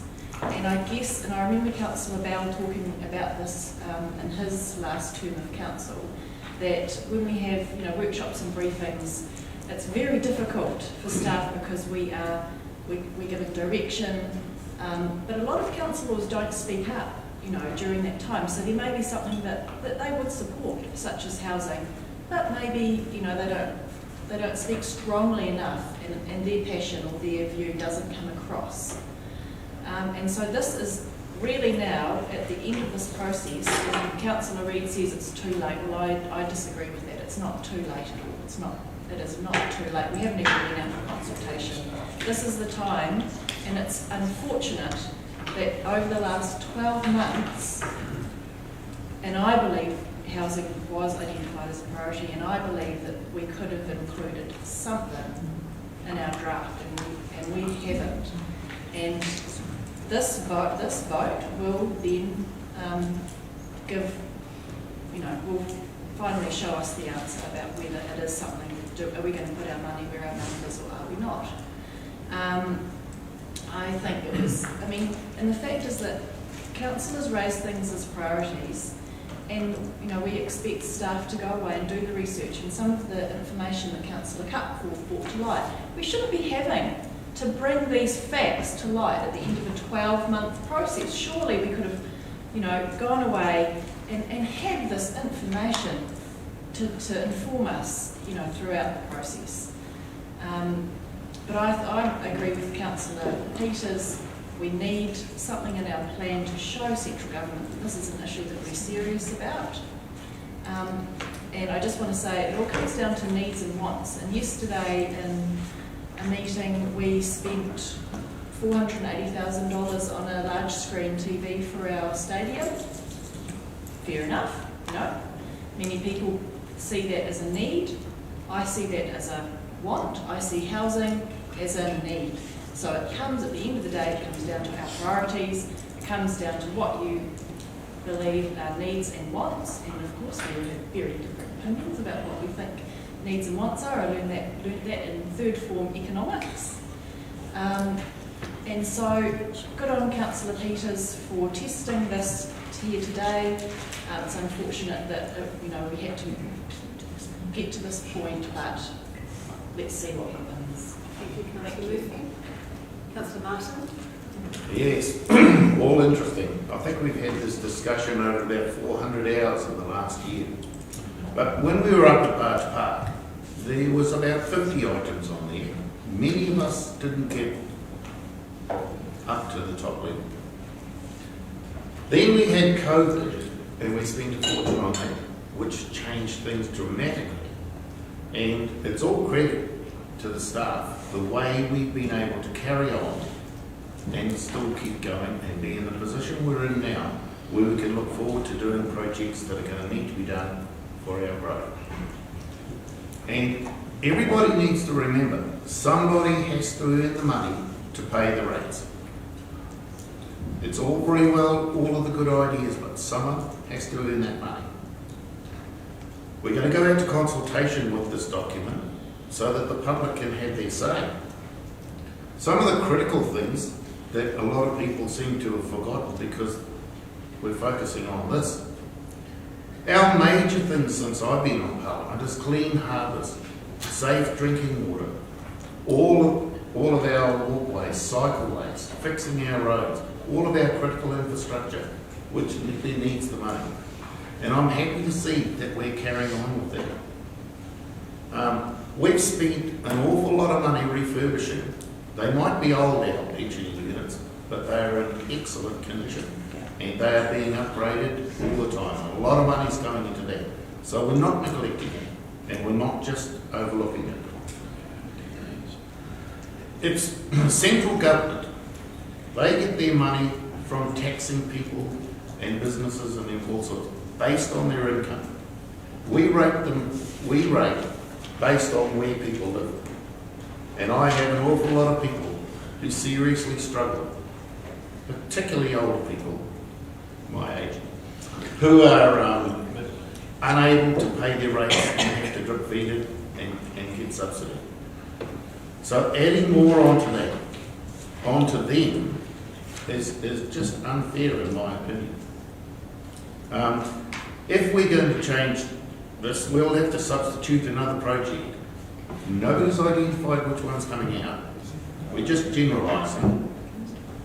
And we're going to need to change H, I and J in the original on this thing. All of them will need to be gone through before it can go to order. We've been through it enough, and I think that we should stick with the original agenda. And, you know, I've had a lot of projects that have been taken out. I'm going to be really disappointed if we're going to add more now when other ones have missed out that were equally important to the health and safety of the people of our district. Councillor Hulse. Thank you, Your Worship. I might bring a different view to the Chamber, because I actually the trustee on the Stonehaven Village and also so 2 retirement homes, so I've probably got the most informed view of anyone in this room. The thing is now, our council's got a supply that's not meeting the current demand. We have not in our pensioner housing got a development plan to add any, and I think that's the crucial point. So also and Stonehaven have been working on a development plan that shows the growth in front of them, And the only way you can fund that growth is from the fees from your residents. So it becomes a bad situation for council when our existing supply starts to diminish. The increase in costs brought on mainly by this current government, because it started 4 years ago, about upgrading all rental units and old pensioner homes, have added probably $50,000 per unit on an upgrade. We used to spend $20,000 to upgrade a unit after a tenant moved out. That is now between $50,000 and $60,000. So if we do not invest now, or show the willingness to invest now, things are going to get much worse. Experience shows that these things are going to come around. If we don't deal with it now, we'll deal with it later through the commissions. But I support the council's decision when he made that manifesto at Barge Park. I spoke against housing. I do not, in the past, think housing should be a fundamental part of our decision making. But the world changes slightly and we've got to keep pace with it. The investment we're talking about is 0.33 of 1%. That's how little it is to get something wrong.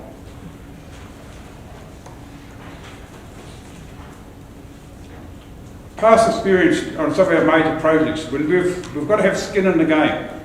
The government is all about commitment and having people commit to it. Look what they did with the water reform. Look how much money they gave to councils across the country. $670 million to hook all the councils in. We're in that sort of game. When we approached the government for Te Mataopari Bridge, our council said we will part fund it and we'll go for maximum subsidies. We were able to get $1 for $1 subsidy, $1 for $1 subsidy, which is fantastic for us. You look at the Aruku development and the agenda here, some of the figures quoted in here. Another way of government asking local government to be involved. Things have changed, they changed dramatically.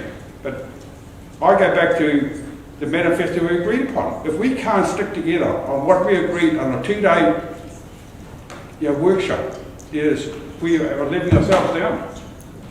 I didn't agree to everything in today's top 5, but I certainly agree on 2 of them. So I've got my 2 in there, but you support the team. Thank you. Councillor, do you want to speak?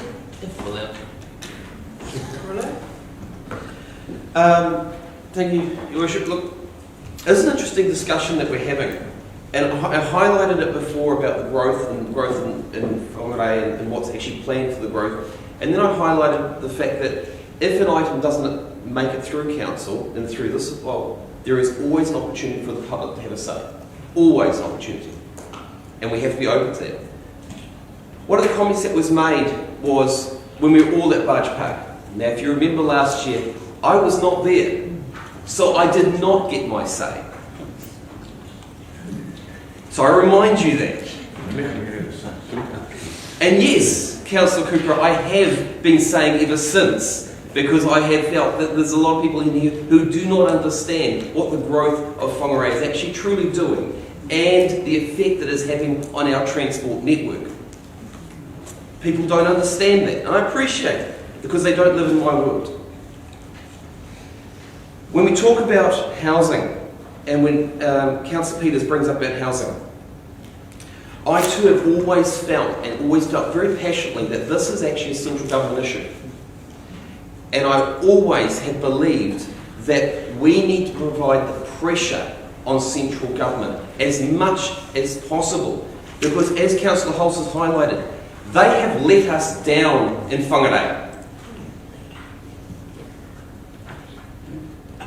We have over $8 billion which needs to be put on our roading network in Northland alone, and that is infrastructure that they have let us down on.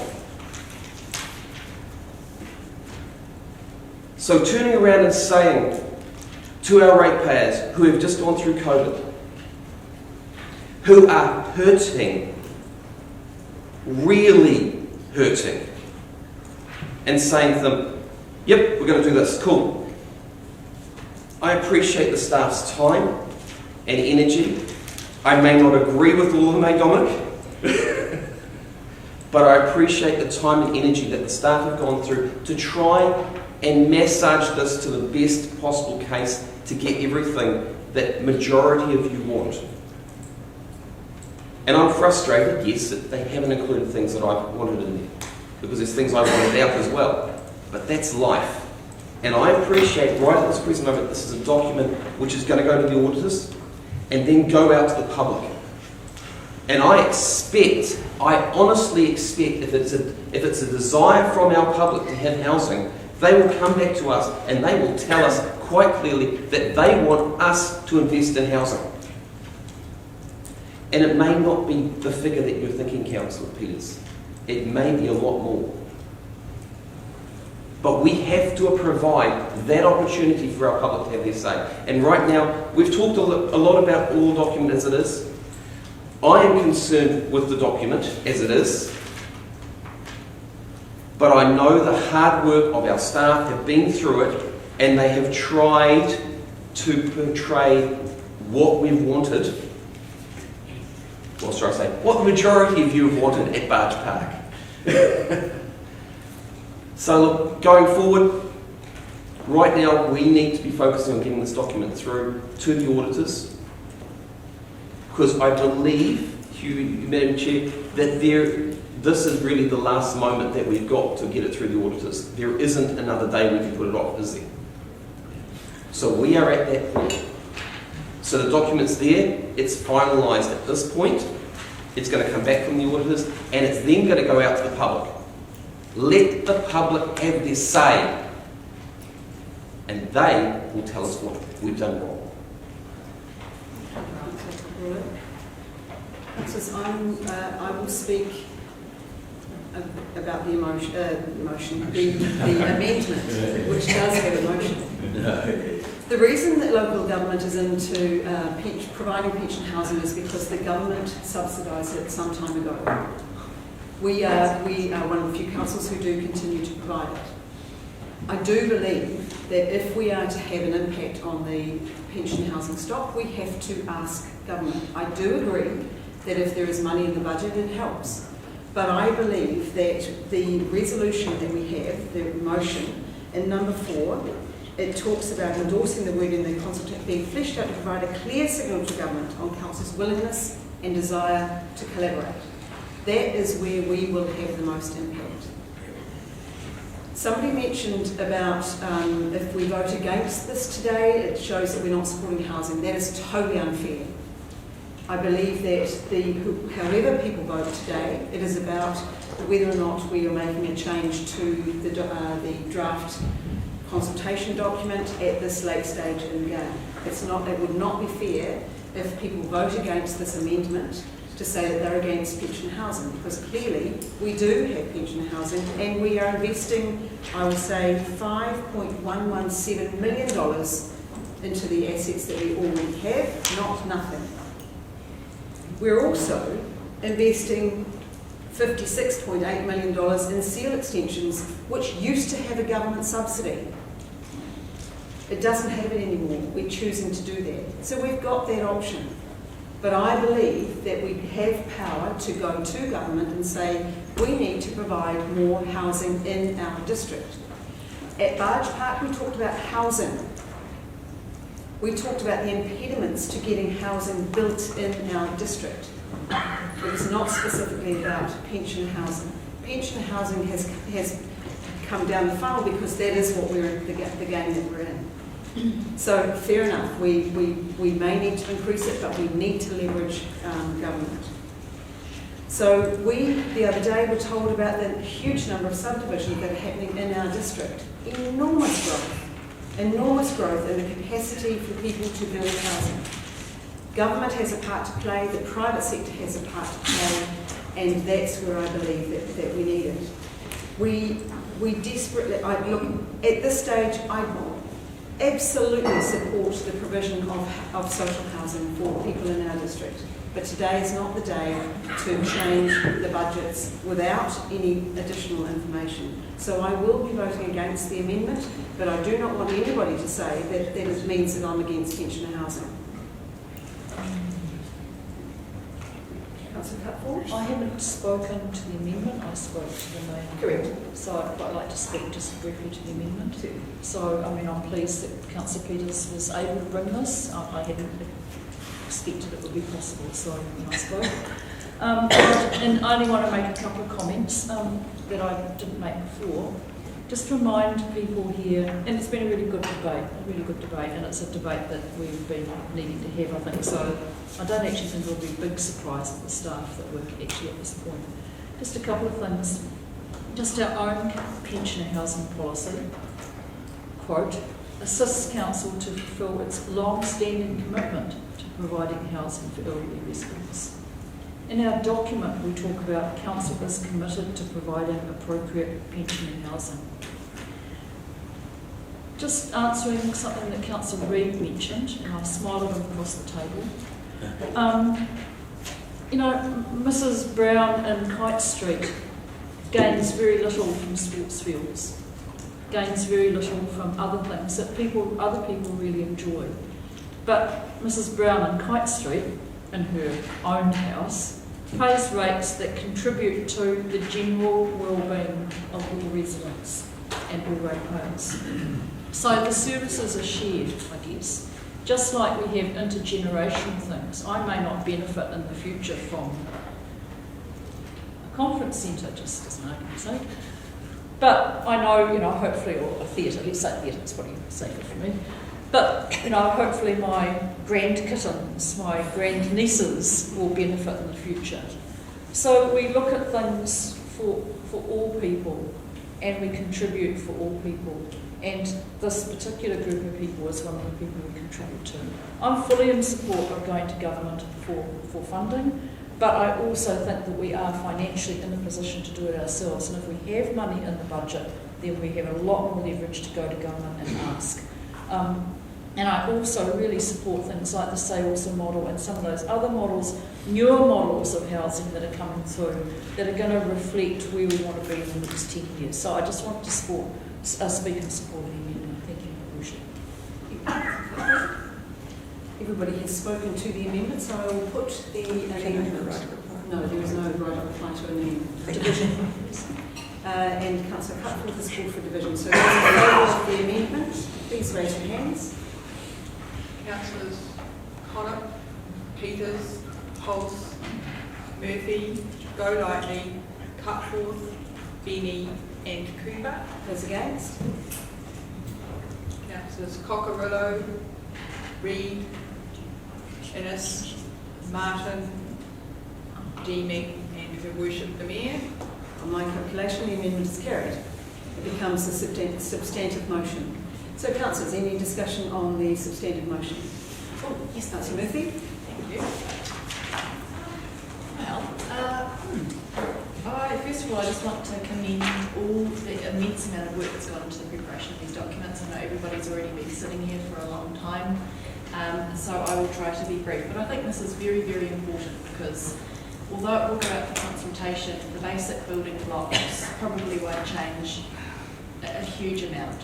And so in the past 3 or 4 years, Council has achieved some fantastic things.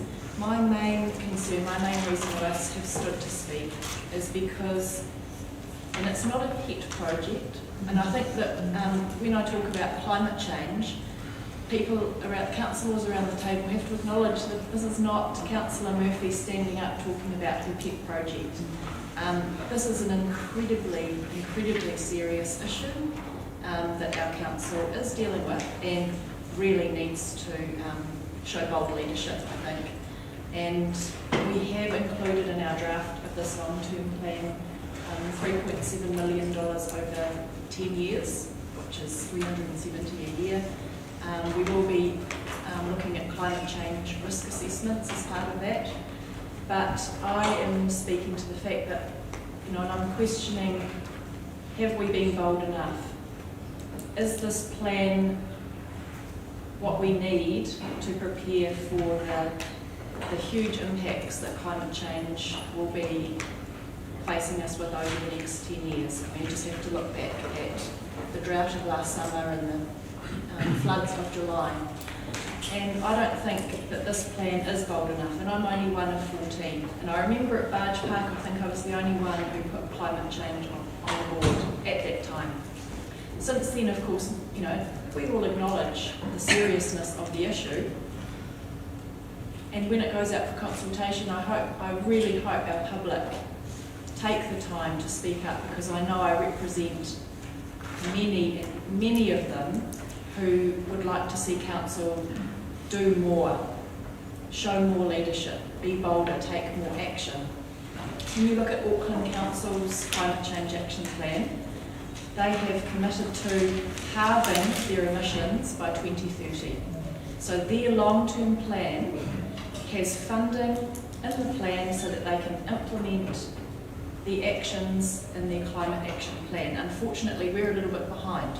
We've only started working on the draft of our climate action plan, and it won't be finalised until next year. So my fear is that we haven't got included enough funding in this long-term plan to implement the actions in our climate action plan. I know there will be another annual plan, and there will be another long-term plan, but I just want to draw council's attention today to the seriousness of this issue.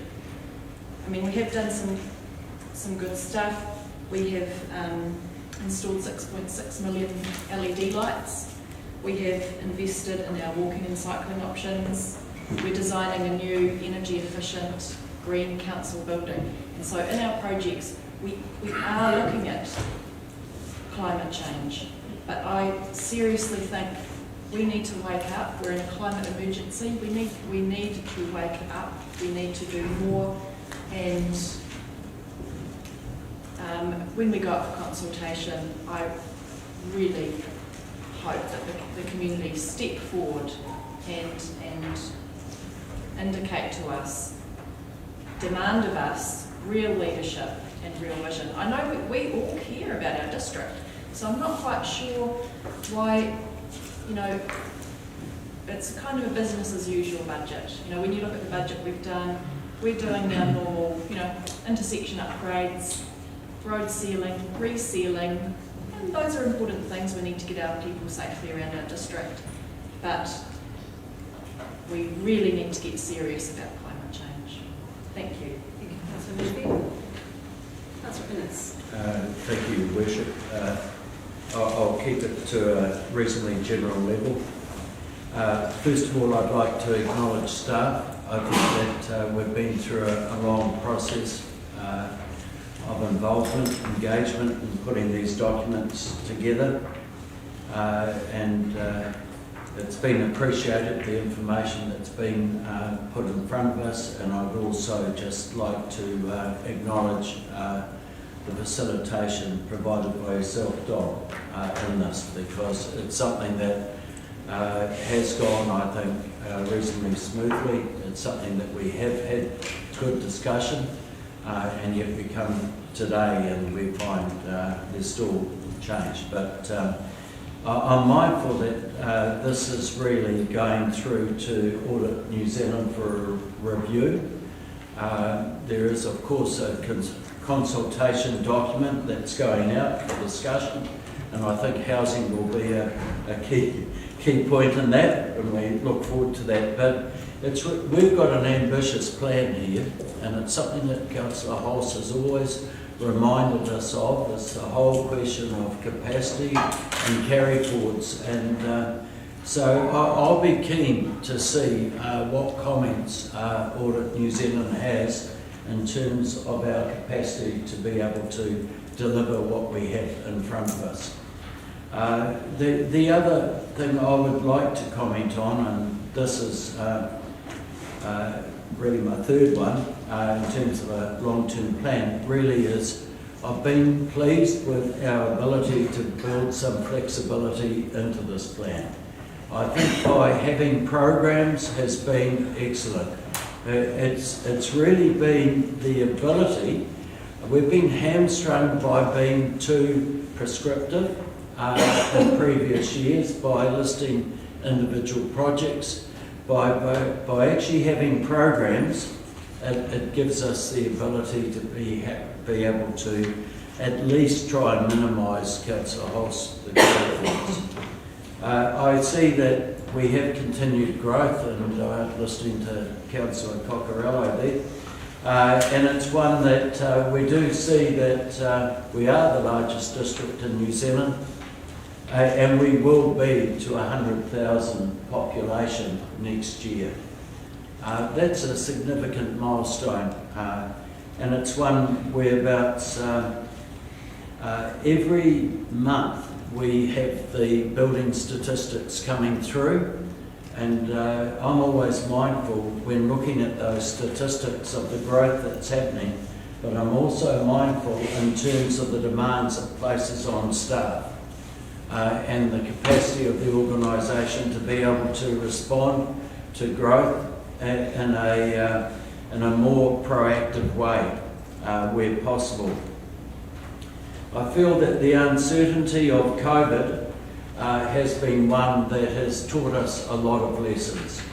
It's really taught us the lessons of sustainability, picking up on Councillor Murphy's comments, but also resilience. And I see that we now, the other COVID that we have coming down the tracks is called local government reform. That's going to actually change what I think this may be one of the last long-term plans that this council has. With Three Waters, reform will substantially change local government. And it's one that, again, knocking on the Minister's door, a little bit more than the Minister of Housing in this case, but it's one that I think we have that challenge ahead of us. And I think in terms of our relationship with Māori, with the Standing Committee, we stand strong. We stand strong at a local level in terms of local democracy and where we go forward. And beside us it will also be Māori in terms of our Standing Committee. I also see that over COVID-19, the whole question of flexibility has been quite key. The flexibility is, and it's often a little bit counterintuitive, because we get rewarded for sometimes lack of funding, lack of planning. But we need to be there to seize opportunities. And these opportunities come along, shovel-ready projects. So we've got a shovel-ready project. And we have an item on the agenda, Uruku, $60 million. $60 million. The government is prepared to give this district in terms of what it calls vertical infrastructure. How fortunate are we to have the $60 million where we put in $16 million, and it enables us to look at our economic development. And then we have other things such as TIP and also PGF. So there's a challenge there as well. We look at the rates catch up, we look at our financial strategy, and yet we know as a district we are well within our debt capacities. We're the only district, we're the only local authority in New Zealand that has the growth that we have and is well below our debt ceiling. Sometimes that may be an impediment to us because central government funds those that are at that level. I feel that going forward with growth, we mentioned developer agreements, and I see that going forward developer agreements will be absolutely critical to actually preserve the very amenities that we have within our district and be able to introduce innovative design into our future growth through urban design. And I really look forward to our ability to do that. And I'm just finishing, and just to say that we have a consultation document. I really look forward to the comments that come through. It's been put in a way that's easy to read, and I look forward to those comments coming back. Thank you, Your Worship. Any further discussion on the motion? Councillor Wells? Thank you, Your Worship. I just want to go back to the motion on point 3 in the recommendation, because I'd be amiss if I didn't bring it up again, because I've been banging the drum for 4 years about this one, about carry forwards. Now, I'm a highly competitive guy and played highly competitive rugby, and I did all right in those fields. But so I'd never, as a coach, go out and say to a team, "Oh, go out and do your best, guys. If we leave a third behind, don't worry about it." You know, that's what we're saying in the long-term plan. Why are we saying that? We sat around here as councillors putting together a plan it's futuristic. It's got some really, really good things in it. But why would we go and say, "Oh, but we will under-deliver something"? That's what we've said in number 3. I was going to move an amendment, then I got the front of my book out and I went through the councillor's name and I said, "I'll try to get 5 votes, so I'd miss out." But that doesn't stop me from talking about it. Because unless we make a change, nothing will change. We've got to make a change to make other things change. So change will not happen. We will sit back and say, "Here's a list of carry forwards." Remember last year, it's close to a third of our projects were carried forward. Economic development, for every $10 million we spend, every 10 million, put 50 million to 70 million economic development into the area. That's why I keep banging the drum. Get the work out, put it in a pay packet for people around town and around the district. And it stops us looking for alternatives. Higgins Contracting, who do all the southern North Island, around Palmerston North, Wairarapa, they sealed the Brendurin Hills. They came up, but we don't see them up here anymore. Yet they did all the Brendurin Hills. How is that? Because we do not go outside the square to bring in new models. But to say it in a attempt, I'm going to vote for this, because I'm going to vote to pass it, because I want to be planned to go out for consultation. But I'm certainly not going to stop banging the drum. Thank you. Madam Chair, due to the fact that we've now had an amendment which has actually caused more loading on it, how much extra work did the staff have to do to bring this up to so it's auditable? Through Chair, we'll put it in the change register and we'll work through it over the next couple of months with the audit. Any further discussion? Councillor Peters? Firstly, I want to express my thanks for voting for this housing, and I'm aware it's going to make the staff give them more work to do, and I'm sorry about that. But I'm actually proud that we do, because I don't think it's a subjective thing to look after your elders. I think it's actually hard statistics. If you look after people, then the whole of us advantage. If we look after elderly people, all of us advantage. If we have a big divide between rich and poor, or people that have and have not, we have more crime. I mean, it's just simple, and it's statistical. Probably Councillor Cuthford could find statistics that show that. I have seen them with populations who have very little differential between the rich and poor, who come up much higher on the happiness schedule, even though their income is a lot less than us. Also, I'd like to speak just in passing to what Councillor Murphy was talking about, and that's climate mitigation and adaption. I do think we're in a position to do things on this, and I point out the importance of connecting between people who want that and the farming communities, connecting up, which some of this council has already done, which is leading the way. It's not happening everywhere, and I think that that's really important to note.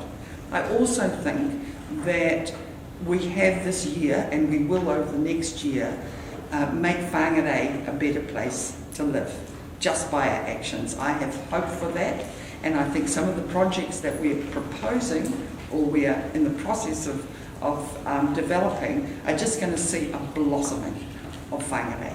So, yeah, that's mine. Councillor Peters? Any further discussion? I'll take my right of reply. This is not the consultation document. This is a step in the process to go to audit. This won't be our last long-term plan, Councillor Innes. Local government reform may well change things, but this won't be this council's last long-term plan. This is about the step in the process to get it to go to audit. We will be having the debate about the consultation document in February of next year to go out to the community. So I would imagine we're going to speak with passion and whatever else we've done, feeling again in the new year. But it is as I say, a step in the process. That's what we talked about. There has been an amendment, and it will have some impact on the program of work. However, that's what we're going to be putting out to our community. If the feedback from audit shows that it is capable of being achieved. We are ambitious. We do set our sights high. And this plan allows us to build on the resiliency and future-proofing our infrastructure. It takes advantage of government funding, most importantly, and we'll be delivering projects that benefit everybody. So let's go to the next step. I'll put the motion. Those in favour, aye. Aye. Against? Carried. Councillors, we have been perfect timing, sitting for 2 hours. I propose that we take a 15-minute break. Please be back at 11:15.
We've referred to the letter to the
very good. Why have I not done that before? That's how it goes. Thank you, councillors. We're up to item 7.2, Delegated Financial Authority, page 378 of the agenda. The recommendation is on page 378. Do I have a move for the recommendation? Councillor Cockerillo. I'll second. Seconder, Councillor Dean. Councillor Peters, why are you in the room? A Foundation North application, they were asking to talk to me. you feel may Councillor Peters, you are in a council meeting. I think that's a very good reason to not respond. So, yeah, it's a Zoom meeting, which I forgot to mention.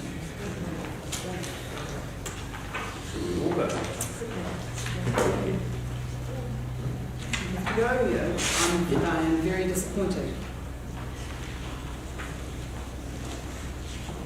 So we have a recommendation that's been moved and seconded. Councillor Cockerill. Madam Chair, look, it reads pretty self-explanatory for the councillors to do and understand. It is not a huge amount of money, but it's enough to keep them to be able to do the jobs that they need to do. So, again, it's as the councillors can read it. It's not, and it's, I can't really say any more to it. It's what it is. Any further discussion?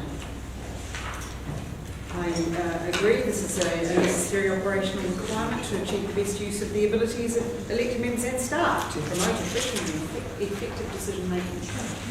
So if there's no further discussion, I'll put the motion. Those in favour, aye. Aye. Against? Carried. Item 7.3, approval of parking spaces, parks managed properties. There are a number of recommendations on page 380. And they read that the Whangarei District Council resolves 1, pursuant to clause 15.1 of the Parking and Traffic Bylaw 2017, reserves the following sites as a parking place as shown on attachment 1 to this report. A. Bascule Park car park, previously known as Te Mātou. Please correct the spelling of that as M-A-T-A-U. Car park. B. William Fraser Memorial Park on Puhi Island, Central Car Park. C. Aquatic Centre Car Park, North and South. D. Auckland Park, Seminoff Stadium Car Park. Number 2, pursuant to clause 16, sets aside mobility parking spaces as shown on the attachment 2 of this report. And 3, pursuant to 15.1.c, prescribes a 4-hour parking restriction for the Aquatic Centre Car Park South, as shown on attachment 3 of this report. Do I have a move now? Councillor Murphy is moving and Councillor Dean is seconding. Councillor Murphy. Well, I think it sums it up well in the background where it explains that should we have issues, we would like the flexibility to be able to be better manage the areas. And I think that's what it's about. May not always be the case that we need to actively manage them, but in the case that someone has parked for a very long time or is not parking correctly, etc., then we need to be able to go in and have something to back us up to take control of the situation. So I think it's I completely support it. Thank you, Councillor Murphy. Councillor Cockerill. My question is relating to O'Cara Park. This is actually a private area which is going to be used by the stadium. How will that actually benefit to have traffic control traffic bylaw actually being enforced on that area? It is public land, but perhaps Sue has a response to that. Through the chair, it particularly is important for the mobility parks, so unless they are officially a council resolution approving those mobility parks, people could actually park in them and we can't move them on, we can't infringe them because they'll say, where is the council resolution? According to the bylaw, you should have one. The next question is that, and that does make very good sense on that. The next question is on doing that though, we will now need to include them as part of the traffic management and actually publicly through the council actually, will we not be able to say that they are closed to the public to use for events to happen?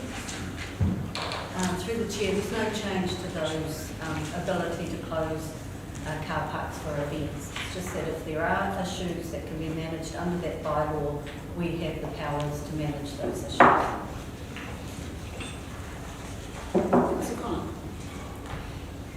In regards to the Bascule car park, why is it known as Bascule car park and not Te Mātou car park? Because it's almost like saying woman instead of the name of the actual what it is. My recollection is we resolved to call it the Bascule car park. I can't remember when it was, about 2 or 3 years ago. So people will refer to areas by their own names, but it is, technically that's the official name for it. That's what we're told to do.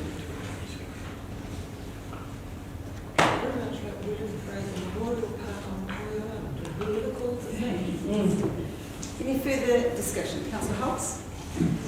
Yes, Your Worship, under the recommendation on Part C and the Quarter Centre car park and even a car apartment, just want to ask the staff members too, have you looked into the resource consent requirements for those car parks? Are there conditions in the resource consents that need checking? And through the chair, in terms of the aquatic centre car park, there's no time restrictions within that resource consent. And then in terms of, was it Seven Stadium? Yes.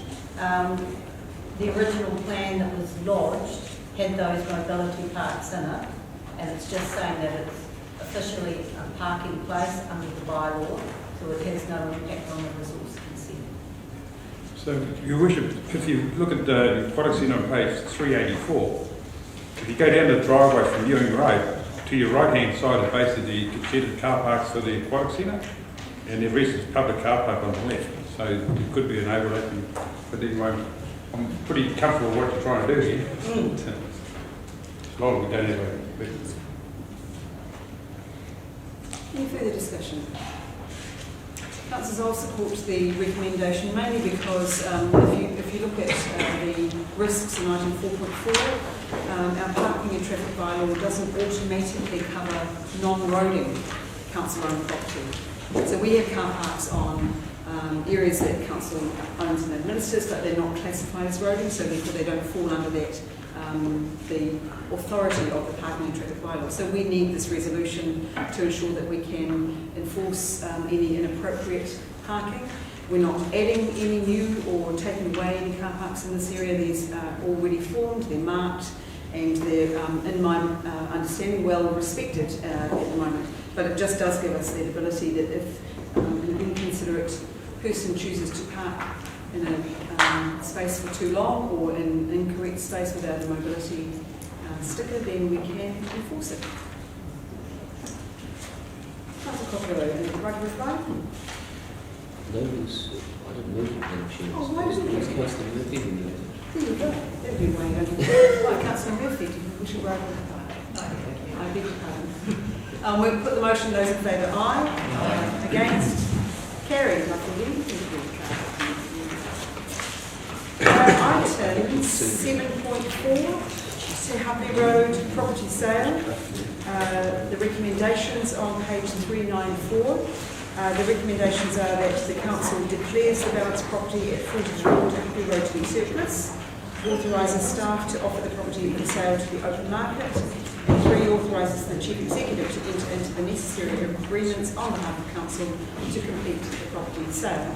I would like to move for those recommendations. Okay. Councillor Holtz is moving, and seconded Councillor Innes. Councillor Holtz. Well, Your Worship, Mr. Mayor, just tidying things up. Te Hape Road, council had a lot of involvement there probably 12, 14 years ago. Since then, we haven't had any involvement, so it is surplus, and why shouldn't the ratepayers get a bit of money back from a previously owned section? Thank you, Councillor Holtz. Councillor Deming. As I understand it from the discussion at point 4, we have already foreseen that the sale of that property will go towards the Carmo Shared Park project. So, and then eventually the balance of that project probably will be sold to go towards the next project, I'm assuming, so it just looks like good road business to me. Councillor Deming. Just a question, I wondered if the property is rented at the moment? Through the chair, I understand that yes. Pension housing, I can hear the rumours around me, but I don't see it. Any further discussion? Councillor Holtz, right of reply? No, I'll put the motion. Those in favour, aye. Aye. Against? Carried. Item 7.5, Border Group Development Alternative Delivery Mechanism and Council Contribution to the Project Cost. Now, councillors, I sent an email last night with some just sort of minor changes to the wording in the recommendations. I am going to move all of the recommendations as written in the agenda, but item 2 I want to remove the possibly in through the long-term plan process and the parentheses around that. So it will read, resolve that council, that subject to public consultation through the long-term plan process, that council take over the development, and I want to add, of the Conference and Event Centre, CEC, to be built as a council asset and to be operated by a community trust, so change public to community. Take out one of the that's as well. One of the that's? Yeah. That? Which of the that's? The second that. Resolve that subject to public consultation, council take over. If we're doing, if we're being perfect. Excellent, better English. So we'll remove the second that. Subject to public consultation through the public long-term plan process, council take over, yes. And I'm going to also add, so items 3 to 8 of the agenda as written, and I'm adding 9, and it will read that the council establish a project control group. I might just put it full stop there. That council establish a project control group. So, do I have a seconder for those motions? Councillor Peters is seconding.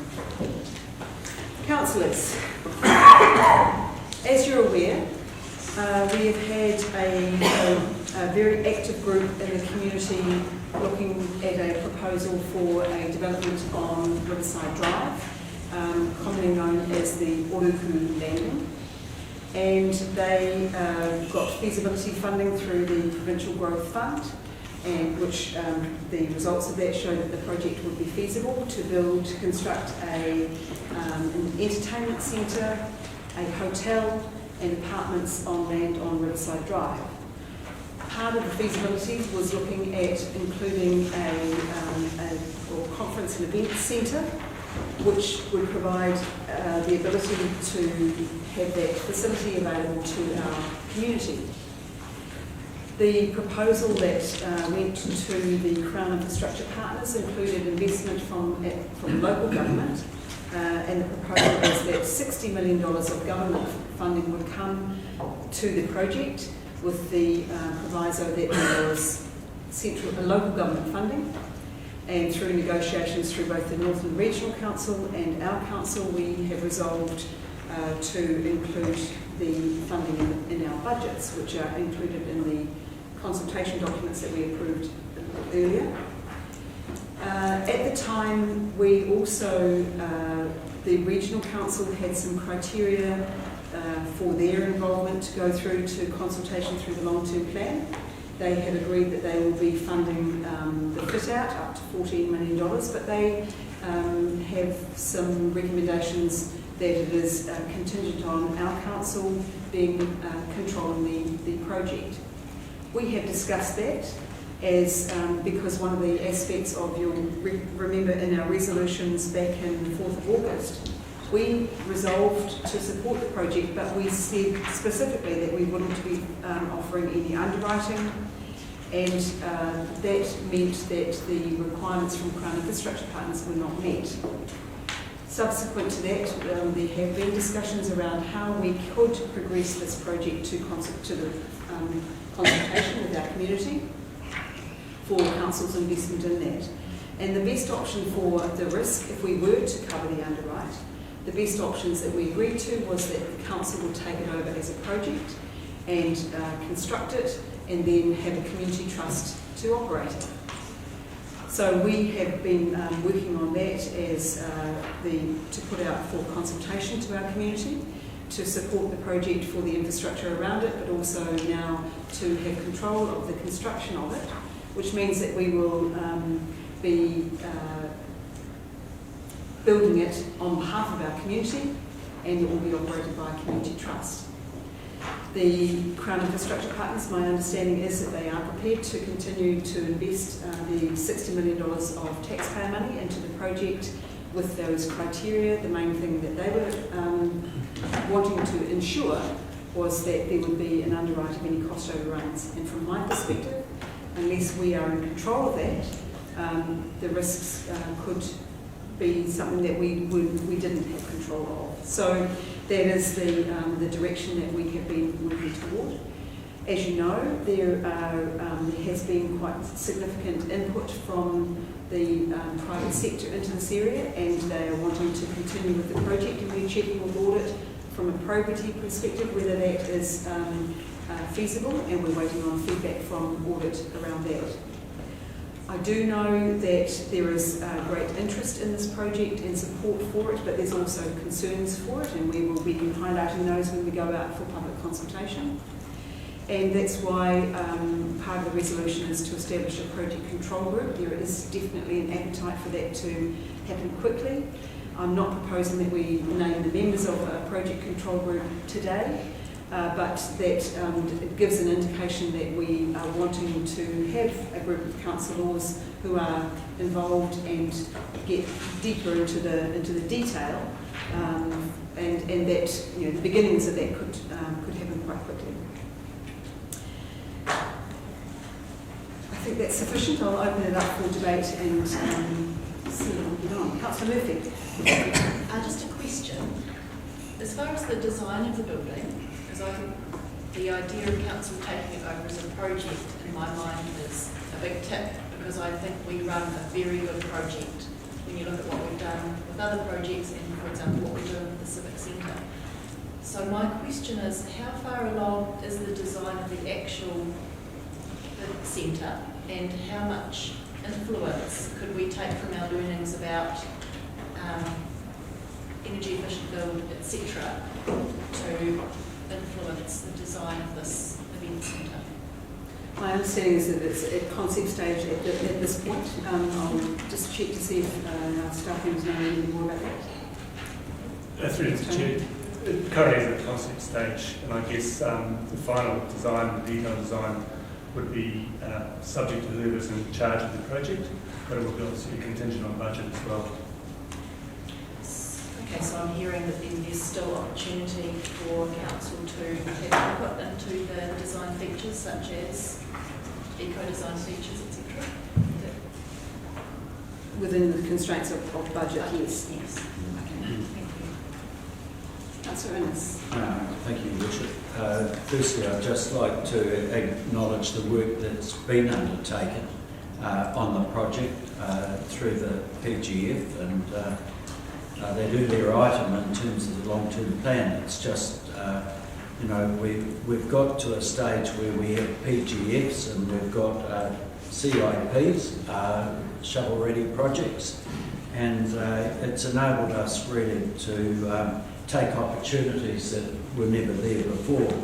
So now we have $60 million offered in terms of a vertical project under shovel ready, and we have certain conditions to be addressed. But I'd come back really to the driver in terms of economic development, and what I see there is that with us actually providing this alternative delivery mechanism, we're one component in this.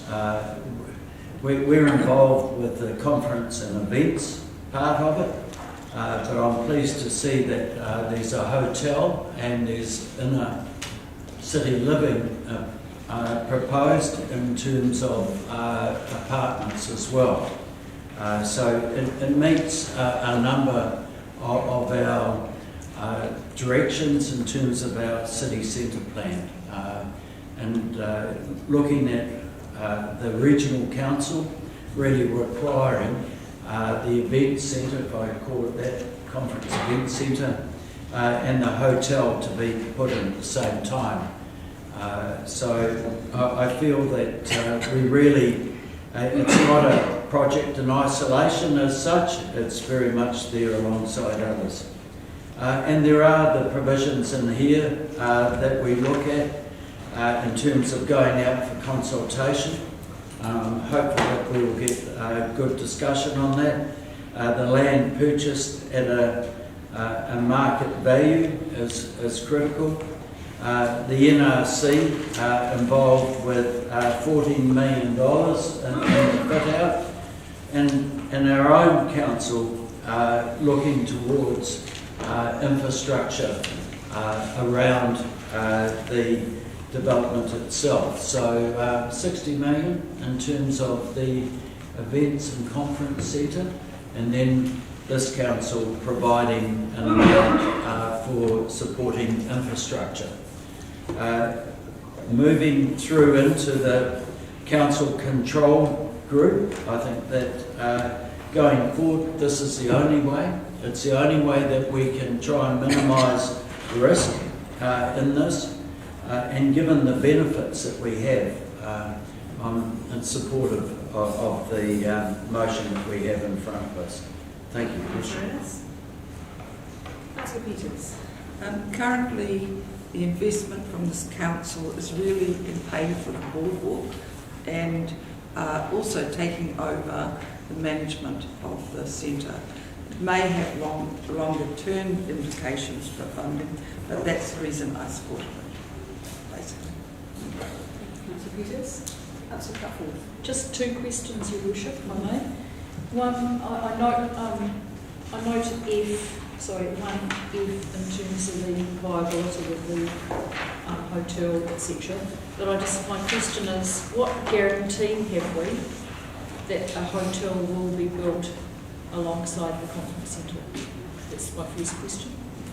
Okay, so just to be clear, 1F is being rescinded. Oh, sorry. There was a requirement that we had, and we're rescinding that aspect.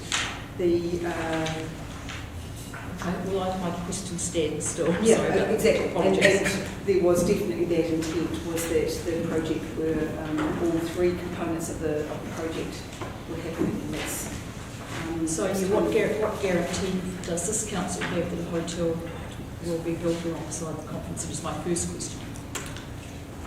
Tony, can you add to that?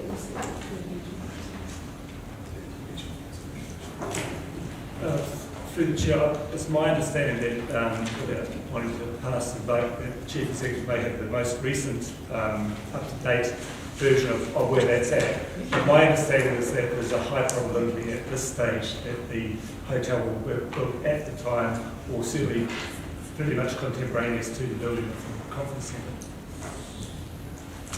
It's a highly probable. Thank you. My second question is just related to the theatre component. My understanding is from speaking to somebody who is very close to the project, in fact involved in this project, that the theatre component, I think we all understand traditionally as what theatre means, has come out of the project, and so the project is really a conference and event centre, and I just wondered if I could have any clarification around that. Through the Chair, I'm not aware of anything other than the fact that the proposal as presented to Council included the theatre option, or the seating option and the theatre configurations being available. So that has not changed? Not to my knowledge. Thank you. Councillor Benny. Just a couple of questions.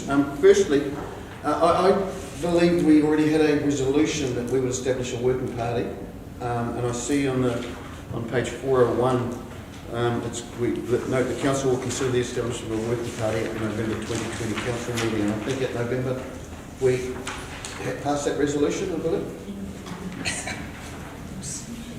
Page what, sorry? Page 401, item 3, number 3. And my understanding was we have resolved to do that.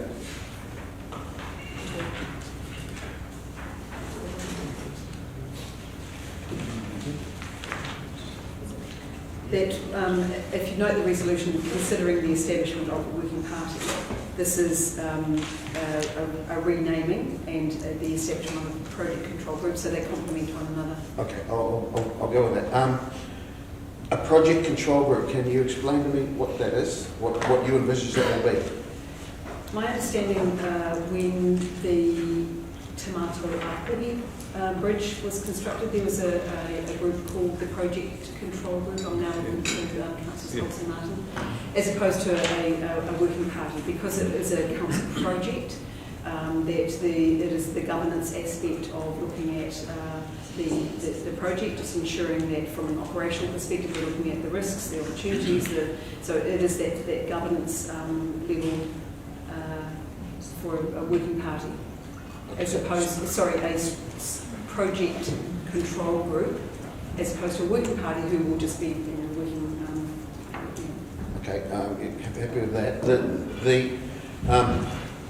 So as I say, in September and October, we resolved to look at the establishment of a working party, and nothing's happened. When would you envisage this project control group being formed? So the will of the council, clearly, even though we noted in November that we consider it, nothing did happen. So at that point, I think we were waiting to make sure that it got into the long-term plan, into the consultation process, and there was still things being worked out in the project. So if it's the will of the council, we'll get it done as soon as we possibly can. What is the process for that, if I can carry on? I'll just check with Rob. Through you, Madam Chair. So at the moment we have a proposal that we're consulting on sometime towards the end of June. You'll sign that off, and then I would expect things would move fairly quickly after that. So once you've got a live project, then you can have a project control group. But at the moment we have a proposal that we're consulting on. So we might tee it up earlier, but it will be after the long-term plan if this is confirmed in it. So June, somewhere around June, possibly. Yeah. Well, from June, from what Rob's just said, if it goes through the consultation process, we have a project to proceed with. And we've still got a resolution on the books that we can establish a working party. So we can have a working party until there's a live project. Details to be worked out, to be confirmed, TBC. My concern is that we're just going to have an open-ended resolution with no time limit, and there's a whole heap of work to be done between now and June, that there will be no council or no governance involvement in that. I'm just asking that question, and I think June is way too late, and I would consider that there is a whole heap of work to be done between now and June, that there is a governance component of that required. Okay, so I hear you. That was sort of a question, but oh, was it? I think so.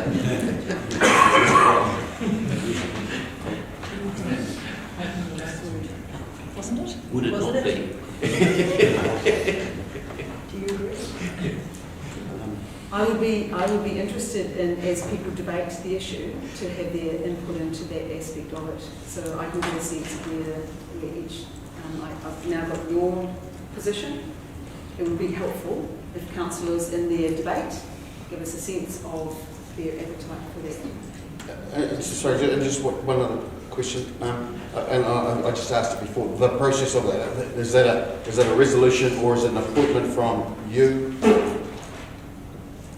We are required to resolve to set up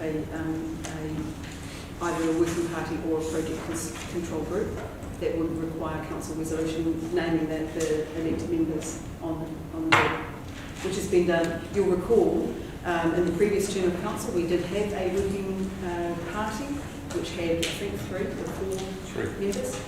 That wasn't continued through into this term of council, so a resolution is required. And just so I can recall another councillor involvement in a project that there was no resolution. So I just have, do we have to have a resolution? Is that the process? Depends on their terms of reference. What they're expected to do. Rob's saying yes, it's a... Through you, Madam Chair. Look, the normal process is to put a resolution. The example you were thinking of was an urgent situation where the chair at the time said, hey, we need to get a result out of this. So moved quite quickly at the time. That's, I suppose, how it has, but that was an aberration. It's not the normal process. The normal process, we will come back to you for a resolution of who the working party would be, because obviously all councillors need to agree with this on.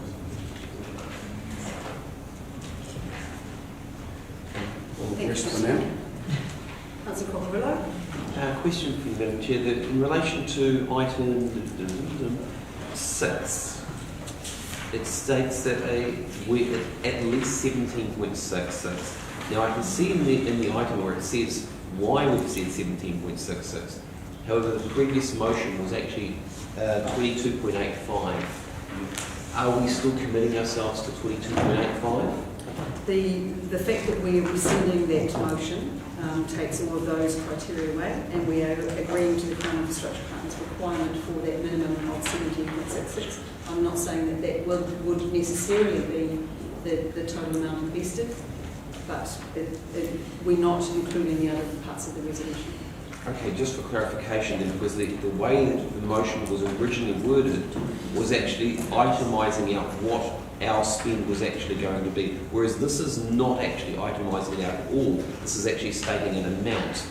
How are we going to justify that with the public? Through you, Madam Chair, look, these are two different deals.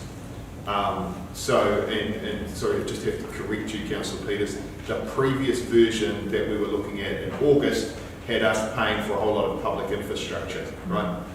This is having us contributing to the project. It's a different deal. So obviously where we were paying for extra public infrastructure, we were going to pay potentially more. Now we're going to restrict ourselves to what's in here. And in return, the cost overruns are now covered by council. So will those same items be included in this or not? Some of them are, and some of them are not.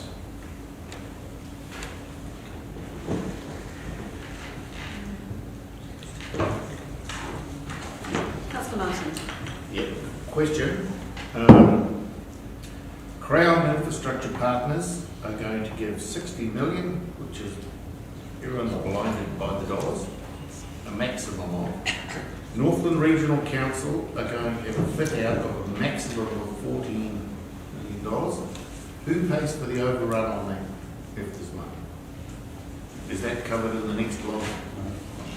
If this passes today, we are agreeing to note all cost overruns to be borne by Whangarei District Council. So there's a potential. And then we go down, before we were going to have no operational funding, and now we're going to have all the operational funding, and we're going to give at least 17.66, and we're going to cover all cost overruns. We haven't got a design yet, we haven't got a plan, we haven't got a project, and we're agreeing to cover all of those things. It's really difficult for me to support this project when we haven't got the ducks in a row. I just feel we're locking ourselves into something that we don't even know what yet. All we know is the 60 million and 14 million donation from the regional council, and the rest of it is maybe going to be on us or maybe on someone else. So it doesn't quite fit to me. Councillor Martin. Councillor Murphy. Thank you. Just a question for our infrastructure staff. When we looked at the original proposal, there was some discussion around some unknowns, such as the underground, the wastewater, stormwater, and the quality of the seawall. So I'm just wondering if our infrastructure team has managed to do any more assessment of the area, just so that we are not going to get any surprises. Thank you. Through the Chair, we haven't done any further investigation into those areas. Maybe we are just waiting on this process to go through before we can spend any money through the long-term planning project before we can go ahead and do any of that. Thank you, Chair. Have you spoken, Councillor Peters? It's just a question. Question? Yeah. I'm just, in relation to what Councillor Martin has just said, this is not the end of the process. This is going out to consultation, is it not? So we have not committed to anything as yet. We are committing to go out to consultation. That's correct, I isn't think it? it would be fair to say we have put it into the budgets for Yes. the consultation to go out to the community. So we have put an effort to put the funding into the consultation document to go to the community for consultation. So we may be able to get some of the things that Councillor Martin wants before we have to finalise everything. No. What's the process? That's the problem. Until we have a project, it would not be prudent for us to invest ratepayer money into a project until we know it's actually going to proceed. Councillor Cooper? Thank you very much. It's being a new councillor, and it's been pointed out to me in the past, not fully understanding business of council. I just wonder if it's worthwhile starting at the beginning and just making sure I understand things. Firstly, there is a requirement and a long established requirement for a theatre that seats 700 or 800 people. I think that's correct. Secondly, there's been $10 million in the long-term plan for quite a long time to put towards such a theatre, but nothing has come to fruition at this point. Thirdly, in the long-term plan that we just passed to go to the auditor, I think there's an amount of $57 million for theatres. Is that right, roughly $57 million? Near as damn it. And so then into this picture comes a group of people who have done quite a lot of work, and they've, cut a long story short, gone and secured $60 million to come into our community towards a building that is an events centre which will cater for conferences, events, and we found out just now still has a theatre component in it. So there you've got $60 million. We've got the demand, we know there's a need for it. We've got a site which is, has a covenant on it that it'll be built for community, I think it's community theatres. We've identified some risks, and the risks are that there will be cost overruns, and the risks are that we will then be having to pay operational costs. Now, further in the consultation document that we sent to the auditor, there's a section on theatres, and in that section it says $1 million a year in operational costs. So it doesn't matter where the theatre is, we will be paying operational costs. So I don't to me that sort of equals out over various options. We have the $60 million, we know a theatre is going to cost that. We have no other group that is coming to us with that sort of money. We have identified need, and we're worried about, and now we have the risks, and Councillor Martin's quite rightly pointed out that there is risks of overruns in constructing such a thing. It is not unknown for this council, I understand, to enter into a contract without having the final design and without having resource consent and carrying 100% of the risk. So that's happening, it's happening probably as we speak.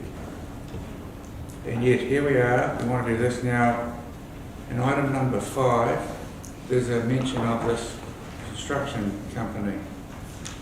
And we've received a letter today that tells us that not only would it sort of deal with some of that risk under a fixed price, but it would also deal with the construction of the hotel at the same time, which is another perceived risk.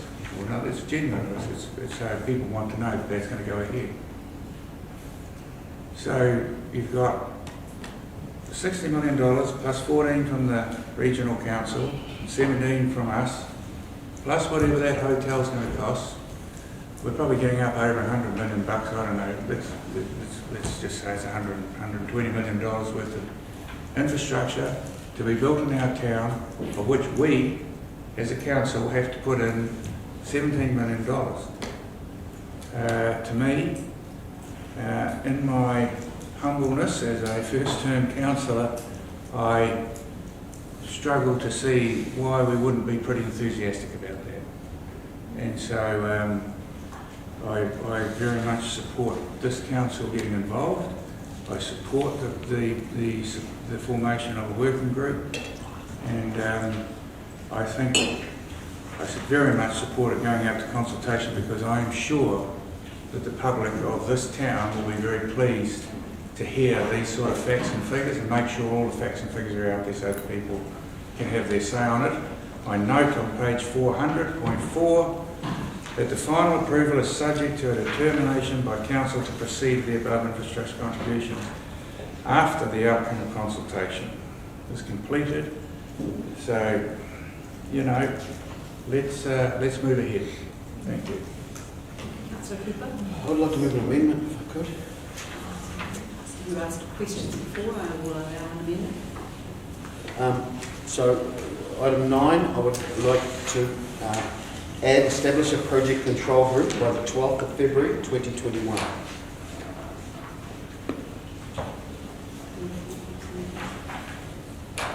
Can I just check, Councillor Benning, whether we actually have a council meeting prior to that date? What date do we have a council meeting in February?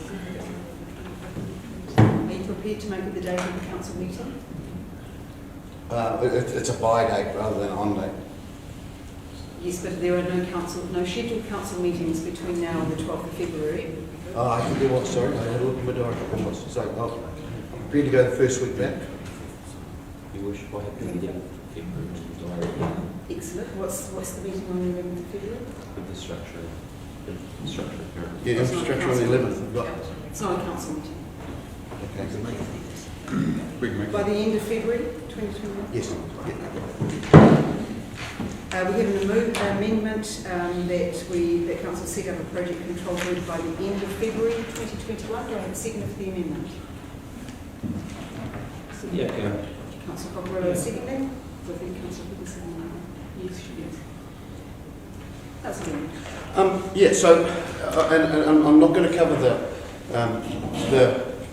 the amount that's already been covered by other councillors, the amount of money that we put into this by government, the central government, and the NRC and the WGC contribution. But this is a project, this is probably going to be the biggest project in my term of council that I will see. And I'm strongly committed to making sure that we go as far as we can to see whether we can make this a go. This has been going a considerable time now, and it's been a roller coaster. It's been gone a couple of times, and it's been resurrected. We've just heard that there won't be any governance control until after consultation, which I believe is too late. I believe there are other options that need to be explored at a governance level, and I think that the time is right to do it, to spend the holidays. This is the Christmas holidays coming up. This is not a time to sit back and nothing happen. There will be a lot happening, and there is a lot happening that we don't even know about, and I believe we should know about it, and we need to know about it. I'm just strongly of the opinion that my amendment will give us the role of putting more emphasis on this project so that by June we're in a position that we're to move quickly. And our CEO says about moving quickly. We need to be in a position that we know where we are at that stage, not where we are now, where we're not sure what's going on, and we need control of it at a governance level. So that's why I've moved the amendment. Councillor Benning? Any discussion? Councillor Connor? I've just got one that I'll put bits and pieces from that I would have brought up before prior to this one. But anyway, I have my concerns with the whole project personally. And I know there are people out there that do as well. I also know that there's a lot of people that support this project as well. And I also see the benefits that the accommodation, the event centre and the like bring to an area as well. some of my concern is one for the housing that's directly behind it, and the impact that may happen to them, but also from just hearing people's comments everywhere about the fact that the PGF is coming from our taxes, that the rates that WDC is putting in is coming from our rates, and NRC is also coming from our rates, so we are all funding it through this. I am happy to support it through the fact that we're going out to public consultation.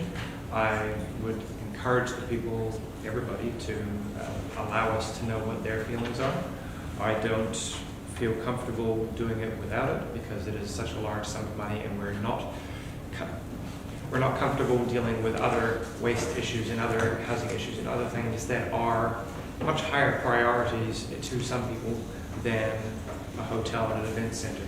As the TV that, the big screen that Councillor Murphy brought up earlier is a nice to have. It'd be great to be able to do these things. There are many issues that we have to deal with, and waste isn't going to be going away anytime soon, because in fact there will be a lot more waste with more people coming into the area in the district too. So we're going to have to be able to deal with that, whether it's people coming to an event in camper vans or whatnot, or staying at the hotel, people coming to this area, the infrastructure that will be having to be making sure that Riverside Drive isn't impacted overly, because it is a tight area already as it is, and we already have traffic issues too. And I do see that we have looked into these areas, but it's just a big concern of mine that it may clog up the area, and we're not also we are thinking of other areas that are needed, but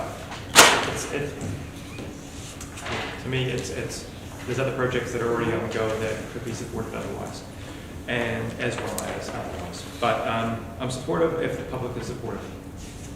So consultation, I would really encourage people to feed back to us.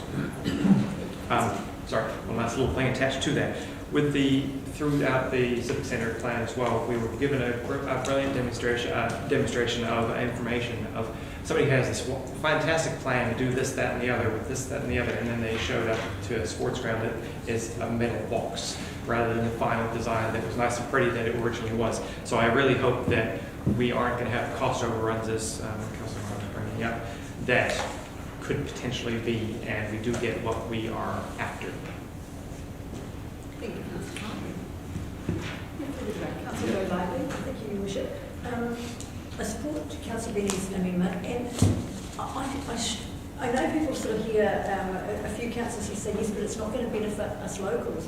I don't understand how people can think it's not going to benefit locals when we have a conference centre. We have to have more hotels. We've got our hotels, as we've already spoken about before, full. We have no decent hotels. So I get really sort of frustrated. I sort of understand what you're saying, but I just don't. It frustrates me. And the other things that Councillor Benny was talking about with the project working group, I sort of feel like we've got to take this leap of faith. Yes, we know we don't have a project at the moment, but something has to sort of give there. I sort of feel like we need to take that leap of faith. Yes, okay, this project hopefully will happen. It's got to go for public consultation, but we just sort of need to get it moving. It just seems to be sort of stop, start the whole time, and I understand Councillor Benny's frustration, so I just sort of wanted to speak in support of that.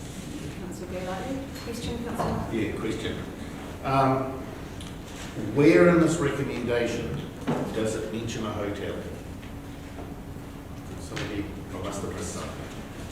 All this proposal is about a conference facility. Everyone's mentioning the hotel, and we want a hotel, but where is it mentioned that it's going to be a hotel? Councillor Martin, it's, we're not building a hotel, but the project includes a hotel and apartments. But the portion that is under local government would be the public facility, which is the event centre. But we haven't specified anything.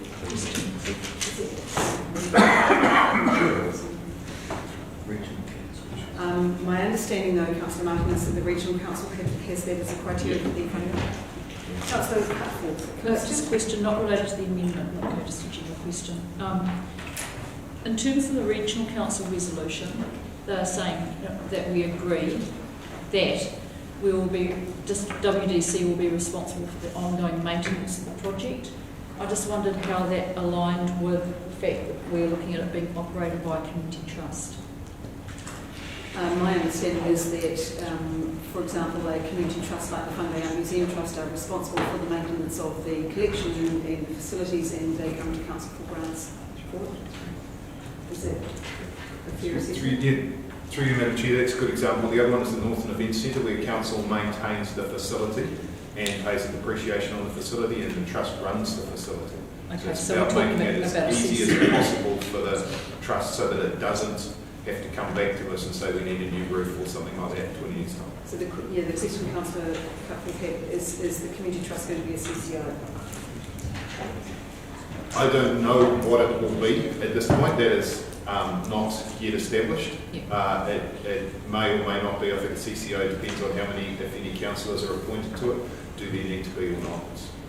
My further question, I guess, to that is that acceptable to regional council in terms of what its expectations are about council being responsible, our district council being responsible? Again, my understanding is that the regional council, like all of us, we want this to have the greatest chance of being successful over the long term, and the fact that Whangarei District Council would pay the depreciation and the long-term maintenance means that the building is taken care of over the long term. And as I understand it, that was their primary interest. Just wondering how that computes for the community trust. That was my question. Yeah. I can understand NRC being comfortable with it being run directly by council, but if we're talking about a community trust, that's a different model. I think the operating and the responsibility for maintenance are two separate things, but I think it can be covered in a future. It's the granular detail, which a project steering group could look at. Thank you. Further discussion? Question, Councillor Hart? With the fact that it's on the river's edge, with the new hazard data that will be coming in, that we'll be looking into, is that going to be impacted? Resource consents would definitely take into account those aspects. And one last question as well. With the engineering company, the China Construction Firth Engineering Division Corporate Limited, from the briefing here as well, it's made a mention to it. What involvement will that have? Is there going to be involvement with that? And what are they going to do about that? I know that there's a letter, but I've not been able to read it yet, but is there any explanation to not necessarily focusing directly local first? Obviously, we employ local, but is there any more explanation? I haven't seen that because I've been in a council meeting all morning, so I don't know what that says. Through you, Madam Chair, we have had, so that's a proposal that is at very early stages. Mr Adcock's had one meeting with them. There was enough in that to invite them to provide us with a proposal. The proposal that they provided us with was not sufficient for us to make any judgments on it. Presumably they will then come back and then we can bring that back to council once we've got something solid out of it. But at this stage it's just a placeholder to say that this is a possibility. They say they will do a whole lot of things, but we have nothing really substantive in writing to verify that. Yes, thank you, Madam Chair. I'd like to speak to the amendment. I think what Councillor Benny has highlighted and added to it is I think I would actually agree with it wholeheartedly. I think having I like the idea of setting a project group, but I also like actually having a time frame on it. I think by the end of February should be perfectly plenty of time for council to do it. Now, I want to also make point that this is going out to consultation. So if the public turn around and say they don't want it and they don't want the $60 million, then that would be the end of the project group as well. So I'm well aware of that. I'm well aware of the outcome that could actually happen from it as well. So, but I think the biggest thing we need to consider going forward here is that this actually does go for consultation. The public are involved in it, and it is, from my side, it's disappointing that we don't have more hotel construction happening right now, because we've got our Rugby World Cup in 2021, and it would be nice to have hotel accommodation to be able to deal with those people coming here. So I'm quite conscious that we have a lot of events coming up. Our events team have been very proactive in getting events coming up, and having another event centre will actually allow more events to happen in Northland and in Whangarei. So I'm very much pro to getting more things happening here, which will actually benefit the local community as well. Thank you, Worship. This project absolutely boggles me because it has changed in such a degree from what we were enthusiastically told about at the beginning, which was a hotel that desperately needed the $10 million council had in the budget towards a theatre in order that the hotel would be viable. Now it seems to me that it has morphed into somewhere between $60 and $100 million conference centre, which was never envisaged because we have approximately 5 already, including the boys' high school conference centre available. And I struggle to put the two together. Our community have asked over a lengthy period for a theatre. And obviously they're not going to get a theatre, they're going to get a conference centre which could be seconded into being a theatre through various design arrangements. So I'm really not happy about that aspect because I think our community actually deserve to have a theatre. We're concentrating on the going out for consultation as though it's the magic bullet. We know perfectly well that a few people, some are going to be vigorously in favour, some are going to be just as vigorously against. But we're talking about consultation. We're not talking about a referendum where we actually get a final result which says you do it or you don't do it. So therefore, it's going to be up to the councillors sitting around this table to actually make the decision anyway. And my mind just boggles with a government that can contribute $60 million to a conference centre which was never requested by the local community or the local council, but they can't contribute $1 million toward housing the needy. And we've just argued that around this table for so long. I mean, I'm all for getting $60 million and putting it into construction, no problem, because that looks after our people. We feed people, we house people. So where do we get off spending $60 million on something that A, our people didn't ask for, B, it's not for our people, it's for incoming people from wherever, whether they can come in internationally or not, we don't know at this point. So to fill a 1,000-seat auditorium within New Zealand is quite a big ask, particularly when you've already got a number of conference facilities in the same area. I just really struggled with this, and I struggle with the project control group too, because what do you want? Aspirational people? Financially controlled people? Or just somebody who really isn't that interested in either direction? And I can't see any of us actually agreeing to who should be on a control group, whether it be 3 or 5. So I don't know, this whole project just smacks of the totally unrealistic, unasked for, and is in the wrong place anyway. It's a congested area which will impact on the people living close to it. It can't help but. I recall when we were talking about the marae, we're asking could they move onto Poe Island. Then they realised that it had been a rubbish dump, so they decided they didn't want to. But we had immediate complaints from the people up on the hill as soon as they realised, because they said the noise of the people coming and going to the marae was going to disturb them.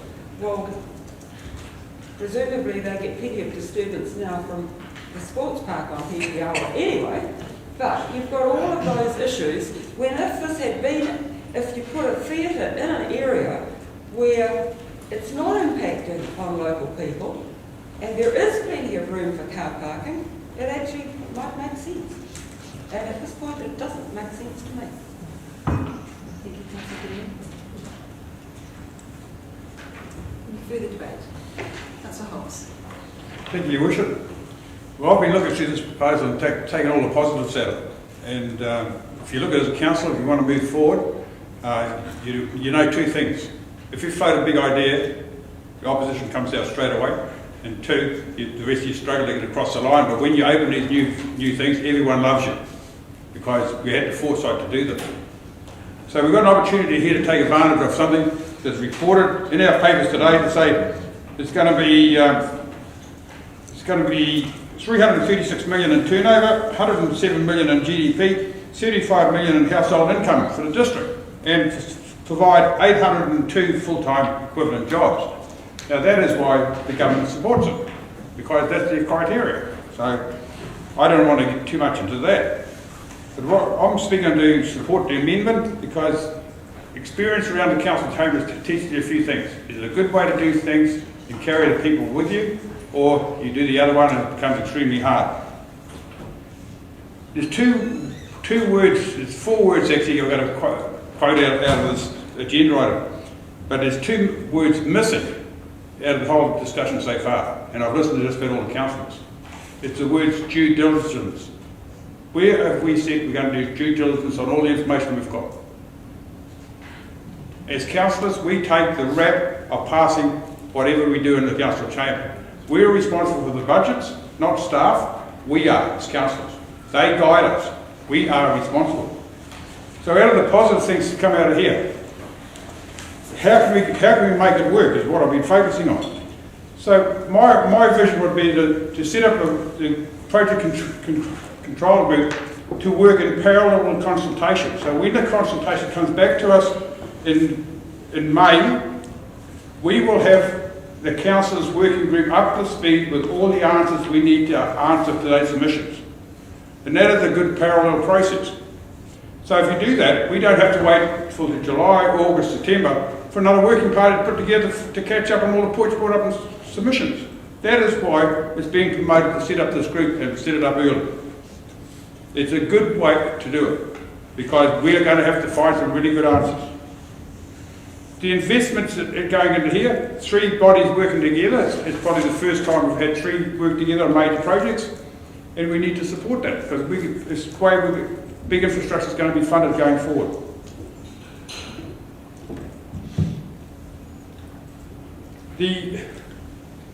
We're going to go into the consultation with our ratepayers. You know, council can go out with a strong case. If you look back and say, what do we want in our district? Yes, we could do with a really nice 4-star hotel. We could do with a conference centre theatre. We could do with more apartments. All those things are in our plans. It's in our momentum plan from about 6-7 years ago. It's in our city centre plan. It's all the things we've passed up to date. So why wouldn't we extend that out? The words that I'm going to focus on now is in number 2 on the resolution on page 399. And I think this is what gives me a little bit of hope. And I'm going to address this directly to the CEO. Because in here it says, Council take over the development of the conference and events centre. It does not say we will build it. So I will make sure that remains unchanged. Because if we just do the development, that means we can retain the due diligence, we can do the due diligence on people who put a lot of time into it, our local companies, local firms. We can look at holding that intellectual property as a group, and we could go with it. You know, we could look at for outside constructors. We can do whatever we like, because we're in control of the quoted again, take over the development of the event centre. And so if we do that, we've got the scope to bring in a few initiatives of our own to make sure we've got some safeguards around our ratepayers. Because, well, if we don't do that, and we don't do the due diligence right, the ratepayers got every right to question us big time. So I support the amendment, and once that go on, I'll talk to the motions. Okay. Councillor Holmes. Any further discussion? Councillor Reid. Thank you, Your Worship. Now that I've got everyone's attention, thanks to Councillor Holmes and his fantastic little speech, there's the other side of the coin. It's probably in the wrong place, as one councillor has alluded to. People I've spoken with around the district have said where are we going to park when we go to an evening event in our best finery? About half a K away. So they were not very thrilled about that at all. Cost overruns. With every piece of infrastructure we put in place, there comes a depreciation cost. Before we even get to that, that's another rate increase for our ratepayers in our district. Cost overruns, that's going to come out of the ratepayers' pocket. And just the warning bells are all ringing for me. Site, lack of car park, cost overruns, no written guarantee of a hotel, and I'm all in favour of Councillor Benny's amendment, and I'm all for that. But for this project, as it sits in front of us, I'm really, really worried about it. And as for if we want to go one step further with the group that's controlling it, I think head of our strategy and planning and infrastructure, and my good friend the Deputy Mayor here, with all the experience that he has in life, I think would be a good fit for those three people. Thank you. Thank you, Councillor Reid. Any further discussion on either the amendment or the motion? Councillor Murphy? Just a few comments. I'm so pleased today that this has come onto our public agenda. That's very, very important to me. Openness and transparency are hugely important. So I'm pleased that we can finally discuss this in open. That's fantastic. I do have a few concerns around the probity and procurement processes, and so I just wanted to make a statement that for me that is massively important that we follow those processes properly and do the best we can to protect our community and our public and stay true to those processes. I support Councillor Benny's amendment because with the airport, we've had a project control group there for the last, 4 or 5 years, a very long time, even though that project is still not, we don't have a site identified, we don't have funding for the airport to be built, but we still have the project control group to oversee the planning of that. So I don't have any, I think it makes sense that in the background the group is working on the team, and I would hope that some of the people with experience from the Civic Centre project, such as Councillor Deeming or Councillor Cutforth, might be one of those people that would volunteer to go onto a working group or a project control group like that to bring their learnings from our Civic Centre project. The other thing I want to say is that, and I know what they're thinking and they're laughing away, but I'm serious. I also want to say that to me, the opportunity, and I've come full circle, I did have doubts, but there's no way that I would vote against this on the fact that there's nowhere to park. Because you know what my thoughts are around parking, and the future is public transport. The future is not everyone driving in their personal car. Whether people can park elsewhere and then jump on a bus to this venue, who knows? But I'm certainly not going to vote against this today because I think it's in the wrong location. Sometimes you have to be adaptable in your thinking. A year ago I was thinking a theatre in the Civic Centre precinct, but things change. We have to adapt. We have to be pragmatic. The other important thing to me is that the building is as green and ecologically designed as possible. Once we go out for consultation and we get that feedback, which is obviously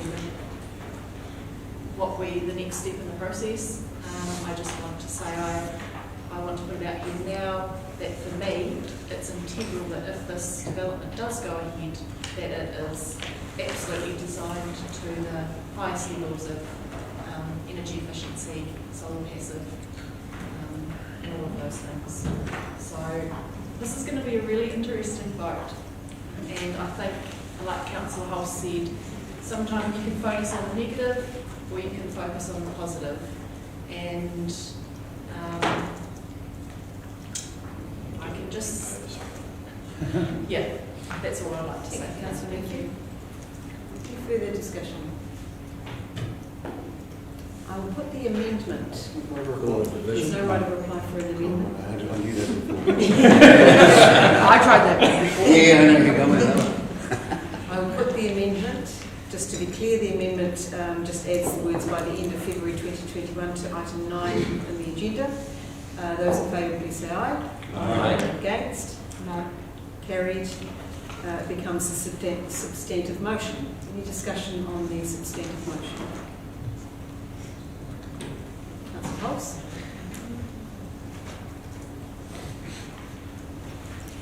Just on the motion itself, I think we need to keep really to what we actually pass, and don't get swayed by some comments or whatever. We go by what we pass in today's agenda. That's why I draw your attention to those couple of words. It's very easy to be misled or go down the wrong track. So be positive. If we can work and get all this funding together into one package, I think the ratepayers need some confidence from us as leaders that that fits in with our plans, it fits in with our economic development plan, it fits into our community plan, because this project, remember, was started by the local community. This is a community project, investing their time, raising outside money, and now it's been asked, and if the vote goes ahead, transferred to the council. So just remember those key points. Thank you. Councillor Hobbs? Councillor Cutforth? Thank you, Worship. I wasn't going to speak because Councillor Deming had basically taken all the words out of my mouth. She so often does, except with housing things. But, I mean, I can't, on all conscience or whatever, support this recommendation. And one of my particular concerns is, having watched what happened with the Hundetwasser when we went out for public consultation, and the amount of rhetoric and amount of embellishment, I guess, that went around that particular project, and the resource that was put into it by the group of people who were highly organised and very skilled and able to sway popular view in terms of jobs for our young people and point of difference and all these things. And people, the general population who do not take huge interest in such matters, see the sizzle. They don't think about the steak, if you like. That, and that's what all marketers do. They sell the sizzle. They sell what's fantastic. People don't, therefore, look at what the consequences of those decisions, if we make them, are, and the implications of them. And so my real concern in going out for consultation is that people will be wooed by the rhetoric around this project without going back to some real fundamentals, which I think Councillor Denning referred to, which is for years and years and years, this community has wanted a theatre. And when I say a theatre, I mean it in the sense that we have all meant. And broadly, I think the general population has seen that a theatre development would happen on this site once council moved out. This project has come in completely over the top, driven primarily, I mean, people can blame the current government, but personally I blame New Zealand First. You can blame anybody who are no longer part of government. Driven by government and shovel-ready and I think big projects for a conference centre which is not primarily for local people. I have no problem with a conference centre, but I think a conference centre should always be part of a hotel development, and a hotel development is a private sector development. So you can have a hotel without a conference centre. You can't have a conference centre without a hotel, and I don't see that a conference centre is something that ratepayers should be putting their funding into. I think it's a perfect private sector investment. Ratepayer funding goes in, I think, to other cultural facilities that are primarily for local people. And so that's, I don't want to relitigate what other people have said, but I feel very, very uncomfortable when I look at the risks around this project, when I look at what this council is taking on, I feel very uncomfortable about it, and so I can't support it. Councillor Cutforth? Councillor Beanie, then Councillor Coppero. Yeah, so this may not be everybody's cup of tea, and in all likelihood, I may never attend any event at this place. Same as a sports stadium, a bridge that lifts up, or an art museum. But this has been given to us as an opportunity to look at, and I just think, and I just really hope that WDC as a team, and that's why this project control group is really important to me. It's about being a team, and that is working with NRC and the government. We talked about earlier on about other projects, about knocking on government's door and working with government. This is government saying, here's some money, do you want a part of this or not? And we have the opportunity here to really have a good look at this and see whether we can make a go of it or not. And I strongly support us taking this to the next step and really having a crack. Councillor Beanie, Councillor Coppero. Thank you, Madam Chair. Look, the most important thing to me, and I do take, again, I'm not going to relitigate everything that everyone said, okay, there's no point in that. Councillor Cutler has made a comment about conference centres. I just want to highlight one major thing, is that I have 3 events which I attend, and one of them I have been running, and the biggest problem is we never have a venue which can actually run the event. And that is the Benina Northern Fashion Awards. The Forum North Hall is too small, and it doesn't allow enough changing rooms for the kids to change. Having a theatre or a conference facility which is able to take 1,000 people in it and have those facilities will allow shows and events like that. And I'd just like to highlight that one event is the only Benina Fashion Award in the whole country, and the guys from Switzerland actually came across to go to that event because it was the only one. So the fact is, we have events in Whangarei, and we've got too many small venues. We need a venue which is big enough to be able to house all of these things that we're doing. So I appreciate the comments, I appreciate the traffic issues, I appreciate all of those things, and I'm not arguing with any of them. But from a conference facilities, we don't have anything which is able to cater for the amount of people that we're dealing with now. Because even if you turned around and said, all of Kamo High School, all of Boys High School, all of Girls High School, there is no venue actually able to cater for all of those people. Councillor Martin. Just a question. If this centre was to be built, it would have to provide parking under this resource consent because it's not in the CBD. So where is that being identified? And that's something that will need to be arranged before we move too far. My recollection is that there are parking spaces included in the development. I'm quite sure. I can't remember the We're only talking about part of the development. There's no mention of the hotel. There's no connection whatsoever in what we're passing today. The only thing we're passing today is this facility, which will have to happen. And it will go through resource consent processes. So we'll have to identify this. Councillor Connell. Yeah, I've got my own concerns and reservations, and everybody else has already made mentions to those. I'm still supportive of the project if the people still feel it is worthy of the need of it. And we do need facilities, we do need those things too. With the fact of the bright, shiny, new, great, focus on the positives. I focus on the positives all the time, but we have to take heed of the negatives. We have to take heed of the impacts that it has. Yes, we've got some fantastic new parking meters, but we've got plastic tickets that are getting into the river. We've got all these things that we need to be taken care of, and the waste that is coming from it is going to be an impact, regardless of what it is. Value to the economy does not necessarily provide value to the social aspect, the cultural aspect, and the environmental aspects as well. So whilst we are looking at these and taking care of these, we need to make sure we are looking at the value that the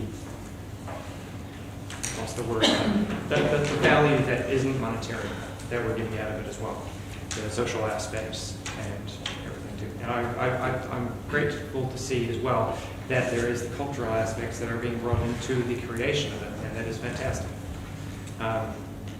yeah, I've got my concerns, but I'll wait for the people to tell me. Councillor Innes? Just to say, Councillor Innes, sorry, I believe you had already spoken to the original motion. I wasn't going to say much. Yeah. Other than You're now not allowed to positive say step forward, too close to mark. Any further debate? I will just wrap it up with a right of reply. Development. We've developed the Tamatuapi Bridge, the water treatment plant, civic centre. This is what we do. We can do large projects.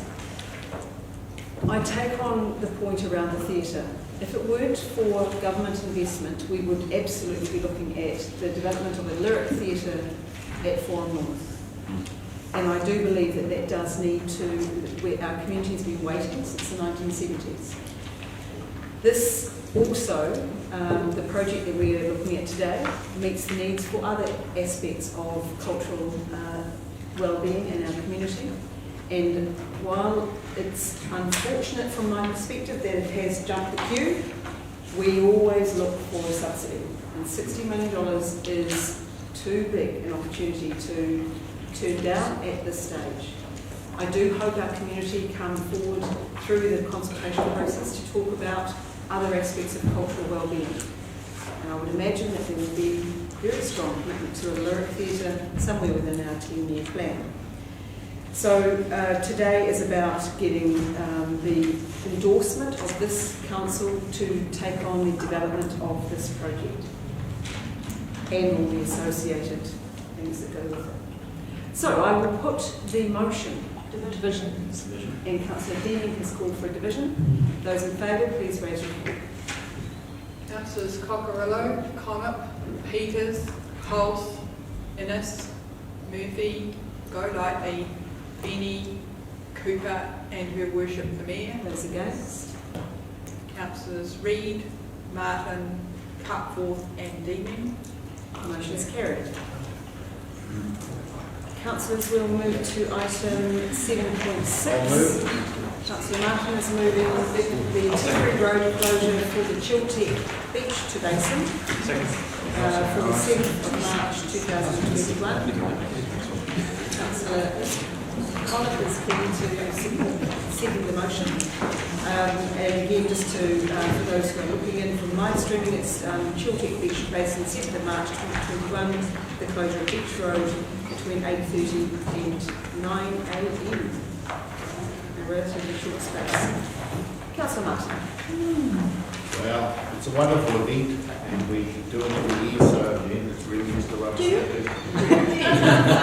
I actually have. Walk from here, but I haven't done the run. I drove.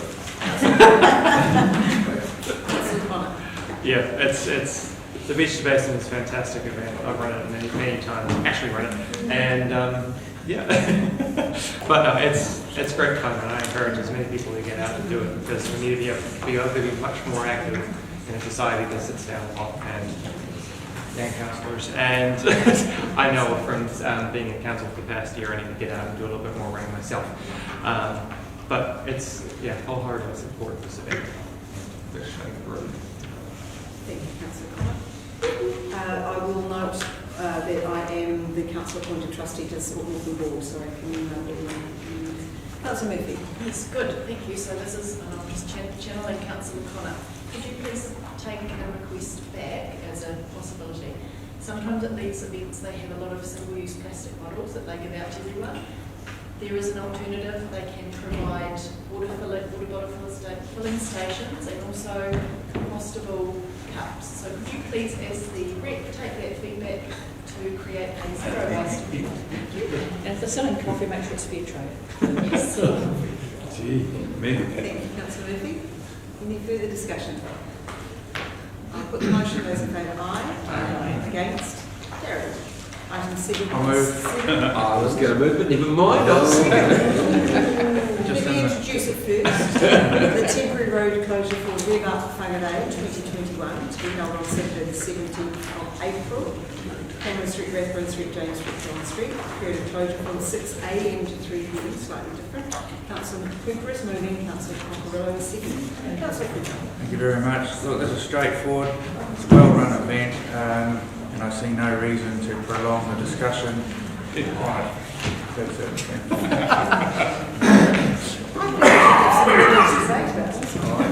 Councillor Cocorillo. Despite being taken away and robbed the opportunity to move this agenda, I actually really do encourage the rev up. Every time they've run the event, it has been superb. The support from the business community, the support from the actual community itself has been immense, and it's something we should be very, very proud of. I did have one councillor highlight to me and says, "Oh, it's taking away car parks." It is true. It is taking away 100 car parks from the business community, and I'm well aware of that. But I do want to say the shops that are there where those car parks have been taken away do have people coming into them and do have people shopping in them, and it's one of the biggest things that some of them actually really enjoy. The only complaint I've ever heard was the fact that every half an hour someone would start up their engine and blow dust and smoke through their car, their windows. But it was a one-off person, and I believe that situation has been changed now. So look, it's a great event, and I think it's one of the best events that Whangarei can actually support. For full transparency, I was the one that made the comment about the car parking. Seeing as Vince is often saying, we need more car parking. And I agree, we do need to see more car parking in certain locations. However, it is great to see that we are going to be creating another hive of activity within the CBD, especially considering that the parade that we had just not too long ago created another hive of activity, and it's great to see more events happening within to create a buzz. So I'm not a car person myself, but to have so many people that are, and they love cars and stuff, I hope. It's great to be able to see things actually happening. So. Thank you, Councillor Connor. Any further discussion? Councillor Cutforth. So pleased to be able to support a rev up project that doesn't involve cars actually driving. Me too. Like a rally. I think the standard display is fantastic. Let's have that rather than them actually using their wheels. No further debate. I will put the motion. Those in favour, aye. Aye. Against, carried. Councillors, that brings us to the end of the open portion of our session. Can I have somebody move us into executive? Councillor Peters is moving, Councillor Cotter seconding. Those in favour, aye. Those against, carried. Thanks to our members of the public who've been with us to listen to our robust debate today. Nice to see you, Jerry. Zero waste. We've got that message.